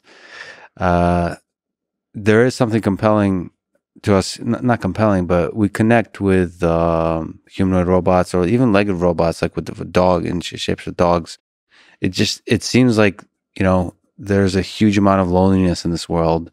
All of us seek companionship with other humans, friendship, and all those kinds of things. We have a lot here in Austin. A lot of people have dogs. Sure. There seems to be a huge opportunity to also have robots that decrease the amount of loneliness in the world, or help us humans connect with each other. So in a way that dogs can. Do you think about that with TeslaBot at all, or is it really focused on the problem of performing specific tasks, not connecting with humans? I mean, to be honest, I have not actually thought about it from the companionship standpoint, but I think it actually would end up being, it could be actually a very good companion. And it could, you develop like a personality over time that is like unique. Like, it's not like they're just all the robots are the same. And that personality could evolve to be, match the owner, or the, I guess the owner, whatever you want to call it. The companion, the other human half, right? In the same way that friends do. See, I think that's a huge opportunity. I think. Yeah, no, that's interesting. Because like there's a Japanese phrase I like, the wabi-sabi. The subtle imperfections are what makes something special. Yeah. And the subtle imperfections of the personality of the robot mapped to the subtle imperfections of the robot's human friend. I don't know. Owner sounds like maybe the wrong word, but could actually make an incredible buddy, basically. In that way, the imperfections, like R2D2 or like a C3PO sort of thing, you know. So from a machine learning perspective, I think the flaws being a feature is really nice. You could be quite terrible at being a robot for quite a while in the general home environment or in the general world, and that's kind of adorable. And that's like those are your flaws, and you fall in love with those flaws. So it's very different than autonomous driving, where it's a very high stakes environment you cannot mess up. And so it's more fun to be a robot in the home. Yeah, in fact, if you think of like C3PO and R2D2, like they actually had a lot of like flaws and imperfections and silly things, and they would argue with each other. And were they actually good at doing anything? I'm not exactly sure. They definitely added a lot to the story. But there's sort of quirky elements, and you know that they would like make mistakes and do things. Like it was like it made them relatable. I don't know, endearing. So yeah, I think that could be something that it probably would happen. But our initial focus is just to make it useful. So I'm confident we'll get it done. I'm not sure what the exact time frame is, but like we'll probably have, I don't know, a decent prototype towards the end of next year or something like that. And it's cool that it's connected to Tesla, the car. So like it's using a lot of, you know, it would use the autopilot inference computer and a lot of the training that we've done for cars in terms of recognizing real world things could be applied directly to the robot. But there's a lot of custom actuators and sensors that need to be developed. Mm-hmm. And an extra module on top of the vector space for love. That's me saying. Okay. We can add that to the car too. That's true. It could be useful in all environments. Like you said, a lot of people argue in the car, so maybe we can help them out. You're a student of history, fan of Dan Carlin's Hardcore History podcast. Yeah, it's great. Greatest podcast ever. Yeah, I think it is actually. It almost doesn't really count as a podcast. Yeah, it's more like a audiobook. Yeah. So you were on the podcast with Dan. I just had a chat with him about it. He said you guys went military and all that kind of stuff. Yeah, it's literally. It was basically. It should be titled "Engineer Wars." Essentially, like when there's a rapid change in the rate of technology, then engineering plays a pivotal role in victory in battle. How far back in history did you go? Did you go World War II? It was mostly it was supposed to be a deep dive on fighters and bomber technology in World War II, but that ended up being more wide ranging than that. Because I just went down a total rat hole of like studying all of the fighters and bombers of World War II and like the constant rock paper scissors game that, like, you know, one country would make this plane, then it'd make a plane to beat that, and that try to make a plane to beat that, and then and really what matters is like the pace of innovation, and also access to high quality fuel and raw materials. So like Germany had like some amazing designs, but they couldn't make them because they couldn't get the raw materials, and they had a real problem with the oil and fuel. Basically, the fuel quality was extremely variable. So the design wasn't the bottleneck. It was like the U.S. had kick-ass fuel that was like very consistent. Like the problem is if you make a very high performance aircraft engine, in order to make it high performance, you have to the fuel, the aviation gas, has to be a consistent mixture, and it has to have a high octane. Like high octane is the most important thing, but also can't have like impurities and stuff because you'll foul up the engine. And Germany just never had good access to oil. Like they tried to get it by invading the Caucasus, but that didn't work too well. That never works well. Didn't work out for them. Shitty Joe. Nice to meet you. So Germany was always struggling with basically shitty oil, and so then they could not they couldn't count on high quality fuel for their aircraft, so then they had to have all these additives and stuff. Whereas the U.S. had awesome fuel, and they provided that to Britain as well. So that allowed the British and the Americans to design aircraft engines that were super high performance, better than anything else in the world. Germany could design the engines; they just didn't have the fuel, and then also the quality of the aluminum alloys that they were getting was also not that great. And so, Is this like you talked about all this with Dan? Yeah, awesome. Broadly looking at history, when you look at Genghis Khan, when you look at Stalin, Hitler, the darkest moments of human history, what do you take away from those moments? Does it help you gain insight about human nature, about human behavior today? Whether it's the wars or the individuals or just the behavior of people, any aspects of history?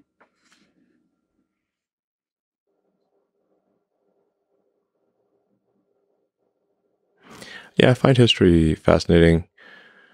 There's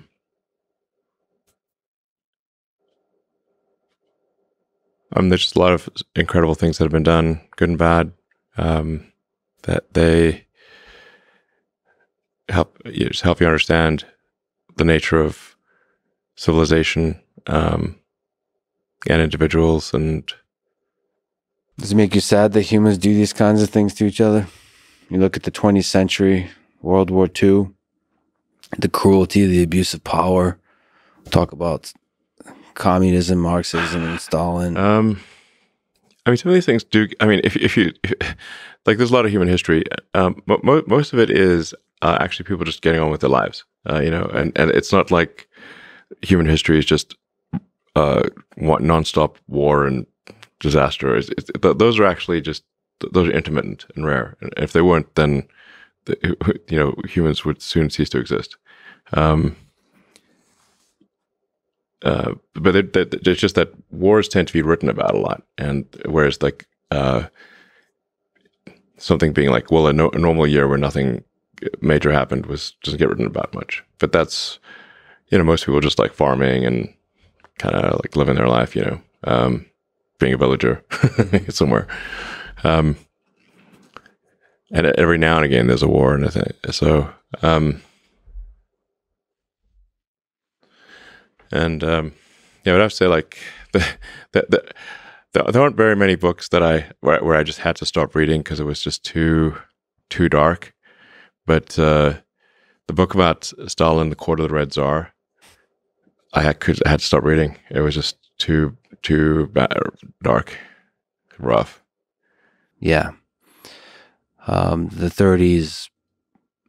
There's a lot of lessons there to me, in particular that it feels like humans, like all of us have that. It's the old Solzhenitsyn line, that the line between good and evil runs through the heart of every man, that all of us are capable of evil, all of us are capable of good. It's almost like this kind of responsibility that all of us have to tend towards the good.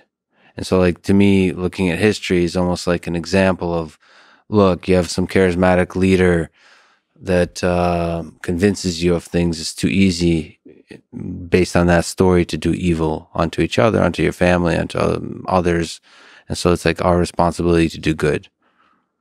It's not like now is somehow different from history. That can happen again. All of it can happen again.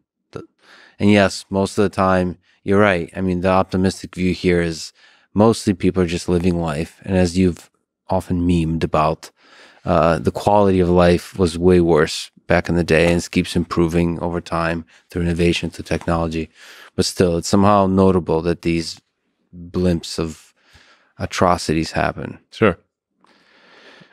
Yeah, I mean, life was really tough for most of history. Really for most of human history, a good year would be one where not that many people in your village died of the plague, starvation, freezing to death, or being killed by a neighboring village. It's like, well, it wasn't that bad. It was only like, we lost 5% this year. That was, it was a good year. That would be par for the course.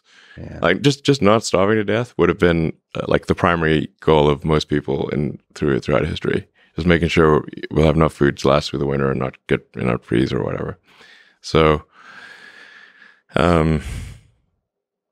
now food is plentiful. I have an obesity problem, so. Well, yeah, the lesson there is to be grateful for the way things are now for some of us. We've spoken about this offline. I'd love to get your thought about it here. If I sat down for a long-form in-person conversation with the president of Russia, Vladimir Putin, would you potentially want to call in for a few minutes to join in on a conversation with him, moderated and translated by me? Sure, yeah. Sure, I'd be happy to do that. You've shown interest in the Russian language. Is this grounded in your interest in history of linguistics, culture, general curiosity? I think it sounds cool. Sounds cool, not looks cool. So, well, it takes a moment to read Cyrillic. Once you know what the Cyrillic characters stand for, actually, then reading Russian becomes a lot easier because there are a lot of words that are actually the same. Like bank is bank. mm-hmm.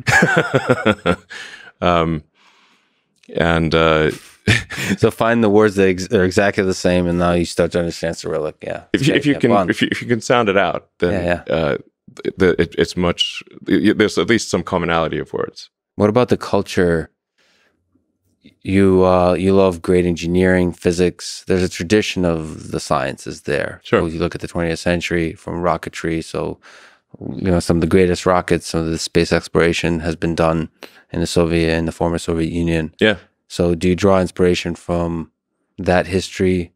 Just how this culture that in many ways, one of the sad things is because of the language, a lot of it is lost to history because it's not translated, all those kinds of, because it is in some ways an isolated culture. It flourishes within its borders. Yeah. So do you draw inspiration from those folks from the history of science and engineering there? The Soviet Union, Russia, and Ukraine as well, and have a really strong history in spaceflight. Like some of the most advanced and impressive things in history were done, by the Soviet Union.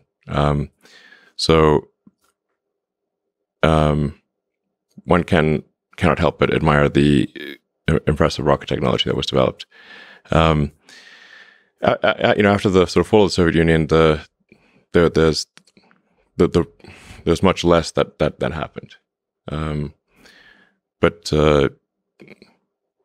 still things are happening, but it's not quite at the frenetic pace that was happening before the Soviet Union kind of dissolved into separate republics. Yeah, there's Roscosmos, the Russian agency. I look forward to a time when those countries with China are working together. The United States are all working together. Maybe a little bit of friendly competition, but I think friendly competition is good. Governments are slow, and the only thing slower than one government is a collection of governments. So, yeah, the Olympics would be boring if everyone just crossed the finishing line at the same time. Yeah, nobody would watch. Yeah. And people wouldn't try hard to run fast and stuff. So I think friendly competition is a good thing. This is also a good place to give a shout out to a video titled "The Entire Soviet Rocket Engine Family Tree" by Tim Dodd, aka Everyday Astronaut. It's like an hour and a half. It gives the full history of Soviet rockets. Mm-hmm. And people should definitely go check out and support Tim in general. That guy is super excited about the future, super excited about spaceflight. Every time I see anything by him, I just have a stupid smile on my face because he's so excited about stuff. Yeah, I love people like Tim that. Dodd is really great. If you're interested in anything to do with space, he's, in terms of explaining rocket technology to your average person, he's awesome. The best, I'd say.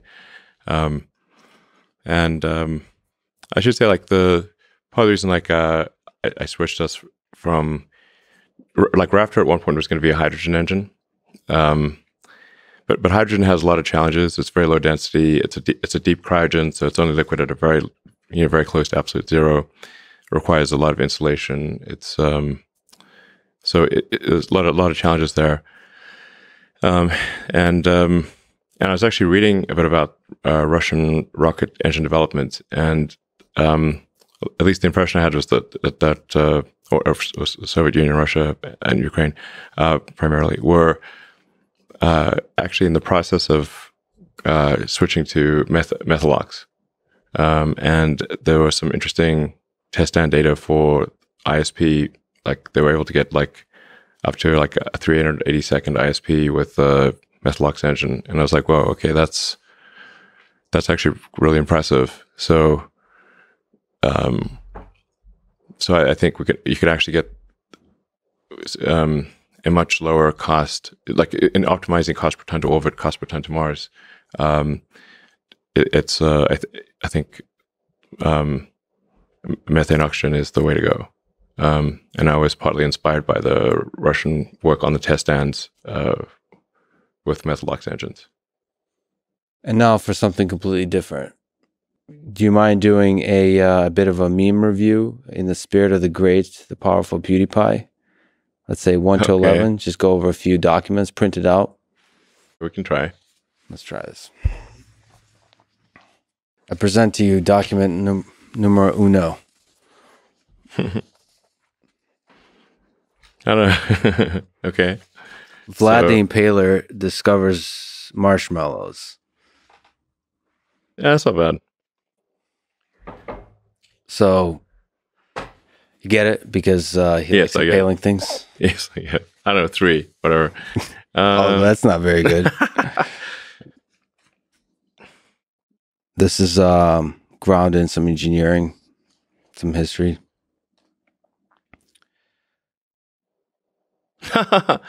Yeah, give us an 8 out of 10. What do you think about nuclear power? I'm in favor of nuclear power. I think it's in a place that is not subject to extreme natural disasters. I think it's nuclear power is a great way to generate electricity. I don't think we should be shutting down nuclear power stations. Yeah, but what about Chernobyl? Exactly. So I think people, there's like a lot of fear of radiation and stuff, and it's I guess the problem is like a lot of people just don't understand. They didn't study engineering or physics, so they don't. It's just the word radiation just sounds scary, you know. So they can't calibrate what radiation means.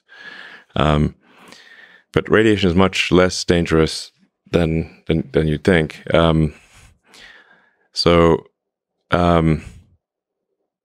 Like for example, Fukushima, you know, when the Fukushima problem happened due to the tsunami, I got people in California asking me if they should worry about radiation from Fukushima, and I'm like, definitely not even slightly, not at all. That is crazy. And just to show, like, look, this is how, like, the danger is so much overplayed compared to what it really is, that I actually flew to Fukushima, and I donated a solar power system for a water treatment plant, and I made a point of eating locally grown vegetables on TV in Fukushima. Like, I'm still alive. Okay. So it's not even that the risk of these events is low, but the impact of them is the impact is greatly exaggerated. It's just great. Human nature. It's people don't know what radiation is. Like, I've had people ask me, like, what about radiation from cell phones causing brain cancer? I'm like, when you say radiation, do you mean photons or particles? They're like, I don't know what do you mean photons, particles? So do you mean let's say photons? What frequency or wavelength? And they're like, no, I have no idea. Like, do you know that everything's radiating all the time? Like, what do you mean? Like, yeah, everything's radiating all the time. Photons are being emitted by all objects all the time, basically. So, and if you want to know what what it means to stand in front of nuclear fire, go outside. The sun is a gigantic, thermonuclear reactor. You're staring right at it. Yeah. Are you still alive? Yes. Okay, amazing. Yeah, I guess radiation is one of the words that can be used as a tool to fearmonger by certain people. That's it. And I think people just don't understand. So I mean, that's the way to fight that fear, I suppose, is to understand, is to learn. yeah, just say like, okay, how many people have actually died from nuclear accidents? It's like practically nothing. And say how many people have died from, coal plants, and it's a very big number. Mm-hmm. So, like, obviously we should not be starting up coal plants and shutting down nuclear plants. It just doesn't make any sense at all. Coal plants, like, I don't know, 100 to 1,000 times worse for health than nuclear power plants.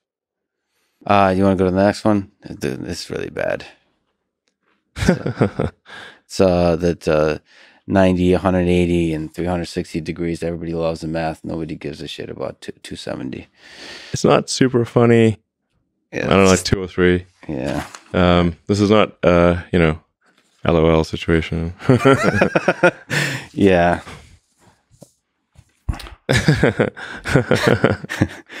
That's pretty good.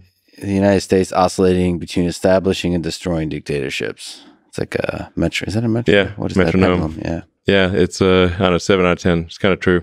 Oh yeah, this is kind of personal for me. Next one. Oh man, is this Leica? Yeah. Well, no, this is Or it's like referring to Leica or something? as Leica's husband. Husband. Yeah, yeah. Hello, yes, this is dog. Your wife was launched into space, and then the last one is him with his eyes closed and a bottle of vodka. Yeah, Leica didn't come back. No, they don't tell you the full story of what the impact they had on the loved ones. True. That one gets an 11 for me. Just Sure. for the Soviet Let's get shout out. Oh yeah, this keeps going on the Russian theme. First man in space, nobody cares. First man on the moon. Well, I think people do care. No, I know, but there is Yuri Gagarin's names will be forever in history, I think. there is something special about placing, like, stepping foot onto another totally foreign land. It's not the journey like people that explore the oceans. It's not as important to explore the oceans as to land on a whole new continent. Yeah. Oh, this is about you. Oh yeah, I'd love to get your comment on this. Elon Musk, after sending $6.6 billion to the UN to end world hunger, you have 3 hours. Yeah, well, I mean, obviously, $6 billion is not going to end world hunger. So, I mean, the reality is at this point, the world is producing far more food than it can really consume. Like, we don't have a caloric constraint at this point. So, where there is hunger, it is almost always due to civil war or strife or some it's not a thing that is it's extremely rare for it to be just a matter of lack of money. It's like, it's like there's a civil war in some country and like one part of the country is literally trying to starve the other part of the country. So it's much more complex than something that money could solve. It's geopolitics. It's a lot of things. It's human nature. It's governments. It's monies, monetary systems, all that kind of stuff. Yeah, food is extremely cheap these days. It's like I mean, the U.S. at this point, among low-income families, obesity is actually another problem. It's not like obesity it's not hunger. It's like too much, too many calories. So it's not that nobody's hungry anywhere. It's just this is not a simple matter of adding money and solving it. What do you think that one gets? Just kidding. 2. Just going after empires. World, where did you get those artifacts? The British Museum. Shout out to Monty Python. We found them. Yeah, the British Museum it's pretty great. I mean, yeah. Admittedly, Britain did take these historical artifacts from all around the world and put them in London, but it's not like people can't go see them. So it is a convenient place to see these ancient artifacts is London for a large segment of the world. So I think on balance, the British Museum is a net good. Although I'm sure that a lot of countries would argue about that. Yeah. It's like you want to make these historical artifacts accessible to as many people as possible. And the British Museum, I think, does a good job of that. Even if there's a darker aspect to like the history of empire in general, whatever the empire is, however things were done, it is the history that happened. You can't sort of erase that history, unfortunately. You could just become better in the future. That's the point. Yeah, I mean, it's like, well, how are we going to pass moral judgment on these things? Like, it's like if one is going to judge, say, the British Empire, you've got to judge, what everyone was doing at the time, and how were the British relative to everyone. And I think British would actually get like a relatively good grade, not in absolute terms, but compared to what everyone else was doing, they were not the worst. Like I said, you got to look at these things in the context of the history at the time, and say what were the alternatives, and what are you comparing it against? Yes. And I do not think it would be the case that Britain would get a bad grade in when looking at history at the time. If you judge history from from what is morally acceptable today, you basically are going to give everyone a failing grade. Yeah. I'm not clear. I don't think anyone would get a passing grade in their morality of, like, you go back 300 years ago, like who's getting a passing grade? Basically no one. And we might not get a passing grade from generations exactly. that come after us. What does that one get? Sure, 6, 7. For the Monty Python, maybe. I always love Monty Python. They're great. Life of Brian and the Quest of the Holy Grail are incredible. Yeah. Damn, those serious eyebrows. Brezhnev. How important do you think is facial hair to great leadership? Well, you got a new haircut. How does that affect your leadership? I don't know. Hopefully not. It doesn't. Is that the second no one? Yeah, the second is no one. There is no one competing with Brezhnev. Number 2. Those are like epic eyebrows. So, sure. That's ridiculous. Give it a 6 or 7. I don't know. I like this, like, Shakespearean analysis of memes. Brezhnev, he had a flair for drama as well, like showmanship. Yeah. It must come from the eyebrows. All right. Invention, great engineering. Look what I invented. Yeah, that's the best thing since ripped up bread. Yeah, because they invented. They're just sliced bread. Am I just explaining memes at this point? This is what my life has become. He's a meme lord. He's a meme explainer. Yeah, I'm a meme. Like a scribe that like runs around with the kings and just like writes down memes. I mean, when was the cheeseburger invented? That's like an epic invention. Yeah, like wow, that was versus just like a burger. Or burger. I guess a burger in general is like, then there's like, what is a burger? What's a sandwich? And then you start getting, is a pizza sandwich? And what is the original? It gets into an ontology argument. Yeah, but everybody knows, like, if you order like a burger or cheeseburger or whatever, and you get like, tomato and some lettuce and onions and whatever, and, mayo and ketchup and mustard. It's like epic.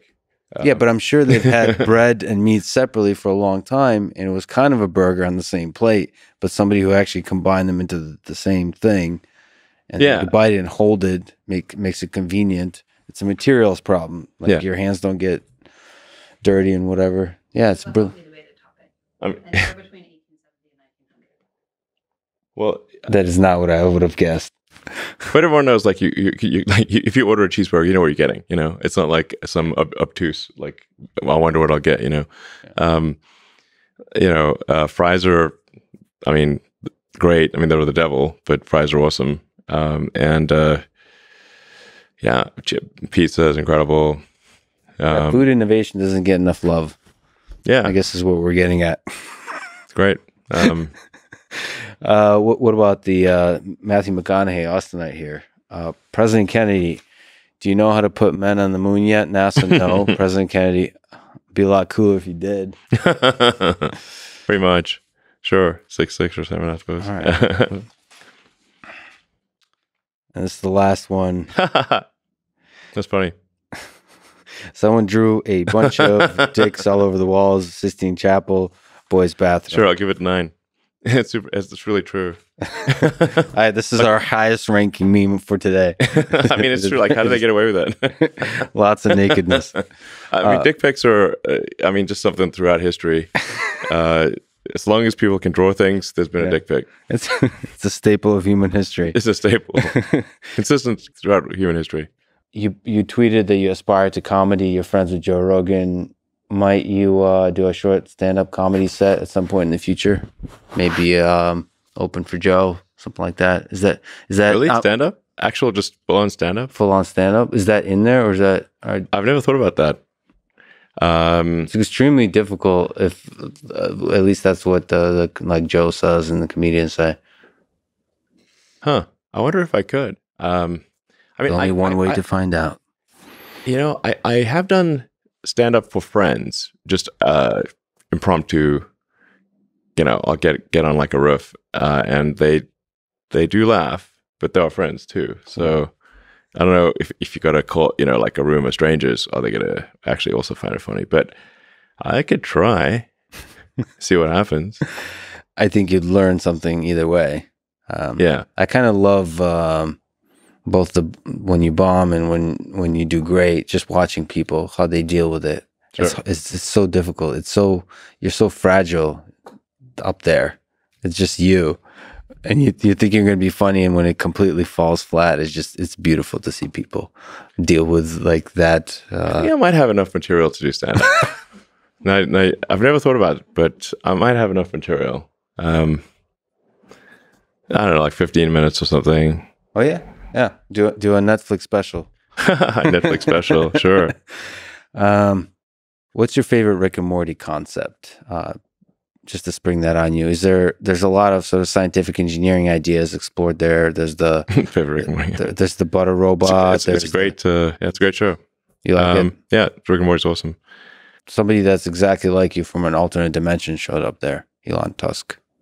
Yeah, that's right. That you voiced. Yeah, Rick and Morty certainly explores a lot of interesting concepts. So like, what's the favorite one? I don't know. The butter robot certainly is. It's like it's certainly possible to have too much sentience in a device. Like, you don't want to have your toaster be like a super genius toaster. It's gonna hate life because all it could just make is toast. But if it's like, you don't want to have like super intelligence stuck in a very limited device. Do you think it's too easy if we're talking about from the engineering perspective of super intelligence, like with Marvin the robot? Like, is it? It seems like it might be very easy to engineer just a depressed robot. Like it's not obvious to engineer a robot that's going to find a fulfilling existence. Same as humans, I suppose. But I wonder if that's like the default. If you don't do a good job on building a robot, it's going to be sad a lot. Well, we can reprogram robots easier than we can reprogram humans. So I guess if you let it evolve without tinkering, then it might get sad. But you can change the optimization function and have it be a cheery robot. You, like I mentioned with SpaceX, you give a lot of people hope, and a lot of people look up to you. Millions of people look up to you. If we think about young people in high school, maybe in college, what advice would you give to them about if they want to try to do something big in this world, they want to really have a big positive impact? What advice would you give them about their career, maybe about life in general? Try to be useful. Do things that are useful to your fellow human beings, to the world. It's very hard to be useful. Very hard. Are you contributing more than you consume? Can you try to have a positive net contribution to society? I think that's the thing to aim for.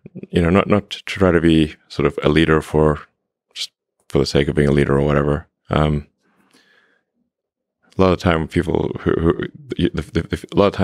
people you want as leaders are the people who don't want to be leaders. So, if you can live a useful life, that is a good life, a life worth having lived. You know, and like I said, I would encourage people to use the mental tools of physics and apply them broadly in life. They are the best tools. When you think about education and self-education, what do you recommend? So there's the university, there's self-study, there is hands-on, sort of finding a company or a place or a set of people that do the thing you're passionate about and joining them as early as possible. There's taking a road trip across Europe for a few years and writing some poetry. Which trajectory do you suggest? In terms of learning about how you can become useful, as you mentioned, how you can have the most positive impact.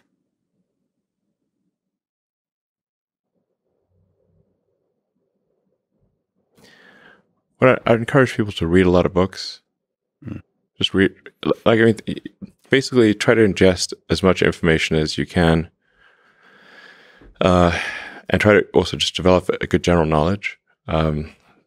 So you at least have like a rough lay of the land of the knowledge landscape. Like try to learn a little bit about a lot of things. Because you might not know what you're really interested in. How would you know what you're really interested in if you at least aren't like doing a peripheral exploration of broadly of the knowledge landscape? And you talk to people from different walks of life and different industries and professions and skills and occupations. Like just try, learn as much as possible. Man's search for meaning. Isn't the whole thing a search for meaning? Yeah, what's the meaning of life and all, But just generally, like I said, I would encourage people to read broadly in many different subject areas, and then try to find something where there's an overlap of your talents and what you're interested in. So people may be good at something, or they may have skill at a particular thing, but they don't like doing it. Mm-hmm. So you want to try to find a thing where that's a good combination of the things that you're inherently good at, but you also like doing. And reading is a super fast shortcut to figure out where are you both good at it, you like doing it, and it will actually have positive impact. Well, you got to learn about things somehow. So reading a broad range, like just really read it. At one point when I was a kid, I read through the encyclopedia. So that was pretty helpful. And there are also things I didn't even know existed, a lot, so obviously. And it's like as broad as it gets. Encyclopedias were digestible, I think, 40 years ago. Maybe read through the condensed version of the Encyclopedia Britannica. I'd recommend that. You can always skip subjects where you read a few paragraphs and you know you're not interested, just jump to the next one. So read the encyclopedia or skim through it. But I put a lot of stock and certainly have a lot of respect for someone who puts in an honest day's work to do useful things. And just generally to have not a zero-sum mindset, or have more of a grow the pie mindset. If you sort of say when I see people perhaps including some very smart people kind of taking an attitude of doing things that seem morally questionable, it's often because they have at a base sort of axiomatic level a zero-sum mindset, and they, without realizing it, they don't realize they have a zero-sum mindset, or at least they don't realize it consciously. And so if you have a zero-sum mindset, then the only way to get ahead is by taking things from others. If the pie is fixed, then the only way to have more pie is to take someone else's pie. But this is false. Obviously the pie has grown dramatically over time, the economic pie. So in reality, you can have so overuse this analogy. You can have a lot of there's a lot of pie. Yeah, pie is not fixed. Yes. So you really want to make sure you're not operating without realizing it from a zero-sum mindset, where the only way to get ahead is to take things from others. Then that's going to result in you trying to take things from others, which is not good. It's much better to work on adding to the economic pie. Maybe, so creating, like I said, creating more than you consume, doing more than you, So that's a big deal. I think there's like a fair number of people in finance that do have a bit of a zero-sum mindset. I mean, it's all walks of life. I've seen that. One of the reasons Rogan inspires me is he celebrates others a lot. There's not creating a constant competition. Like there's a scarcity of resources. And what happens when you celebrate others and you promote others, the ideas of others, it actually grows that pie. I mean, the resources become less scarce. Mm-hmm. And that applies in a lot of kinds of domains. It applies in academia, where a lot of people are very see some funding for academic research is zero sum, and it is not. If you celebrate each other, if you get everybody to be excited about AI, about physics, about mathematics, I think there'll be more and more funding, and I think everybody wins. Yeah, that applies, I think, broadly. Yeah, exactly. So last question about love and meaning. What is the role of love in the human condition broadly and more specific to you? How has love, romantic love or otherwise, made you a better person, a better human being? Better engineer? Now you're asking really perplexing questions. It's hard to give a... I mean, there are many books, poems, and songs written about what is love and what exactly, what is love? Baby, don't hurt me. That's one of the great ones. Yes. Yeah. You've earlier quoted Shakespeare, but that's really up there. Yeah. Love is a many splendored thing. I mean, there's it's because we've talked about so many inspiring things, like be useful in the world, sort of like solve problems, alleviate suffering. But it seems like connection between humans is a source. It's a source of joy. It's a source of meaning, and that's what love is. Friendship, love. I just wonder if you think about that kind of thing when you talk about preserving the light of human consciousness, right, and us becoming a multiplanetary species. I mean, to me at least, that means, like, if we're just alone and conscious and intelligent, it doesn't mean nearly as much as if we're with others, right? And there's some magic created when we're together. The friendship of it, and I think the highest form of it is love, which I think broadly is much bigger than just sort of romantic, but also, yes, romantic love and family and those kinds of things. Well, I mean, the reason I guess I care about us becoming a multi-planet species and a spacefaring civilization is foundationally, I love humanity. And so I wish to see it prosper and do great things and be happy. And if I did not love humanity, I would not care about these things. So when you look at the whole of it, the human history, all the people who's ever lived, all the people alive now, it's pretty. We're okay. on the whole, we're pretty interesting bunch. Yeah, all things considered, and I've read a lot of history, including the darkest, worst parts of it, and despite all that, I think on balance, I still love humanity. You joked about it with the 42. What do you think is the meaning of this whole thing? Is there a non-numerical representation? Well, really, I think what Douglas Adams was saying in Hitchhiker's Guide to the Galaxy is that the universe is the answer, and what we really need to figure out are what questions to ask about the answer that is the universe. Yeah.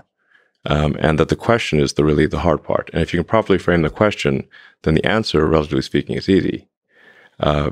So therefore, if you want to understand what questions to ask about the universe, you want to understand the meaning of life, we need to expand the scope and scale of consciousness so that we're better able to understand the nature of the universe and understand the meaning of life. And ultimately, the most important part will be to ask the right question. Yes. Thereby elevating the role of the interviewer. Yes, exactly. As the most important human in the room. Absolutely. Good questions are, it's hard to come up with good questions. Absolutely. But yeah, it's like that is the foundation of my philosophy, is that I am curious about the nature of the universe, and and obviously I will die. I don't know when I'll die, but I won't live forever. But I would like to know that we're on a path to understanding the nature of the universe and the meaning of life, and what questions to ask about the answer that is the universe. And so if we expand the scope and scale of humanity and consciousness in general, which includes silicon consciousness, then that seems like a fundamentally good thing. Elon, like I said, I'm deeply grateful that you would spend your extremely valuable time with me today, and also that you are giving millions of people hope in this difficult time, this divisive time, in this cynical time. So I hope you do continue doing what you're doing. Thank you so much for talking today. Oh, you're welcome. Thanks for your excellent questions. Thanks for listening to this conversation with Elon Musk. To support this podcast, please check out our sponsors in the description. And now, let me leave you with some words from Elon Musk himself. When something is important enough, you do it, even if the odds are not in your favor. Thank you for listening, and hope to see you next time.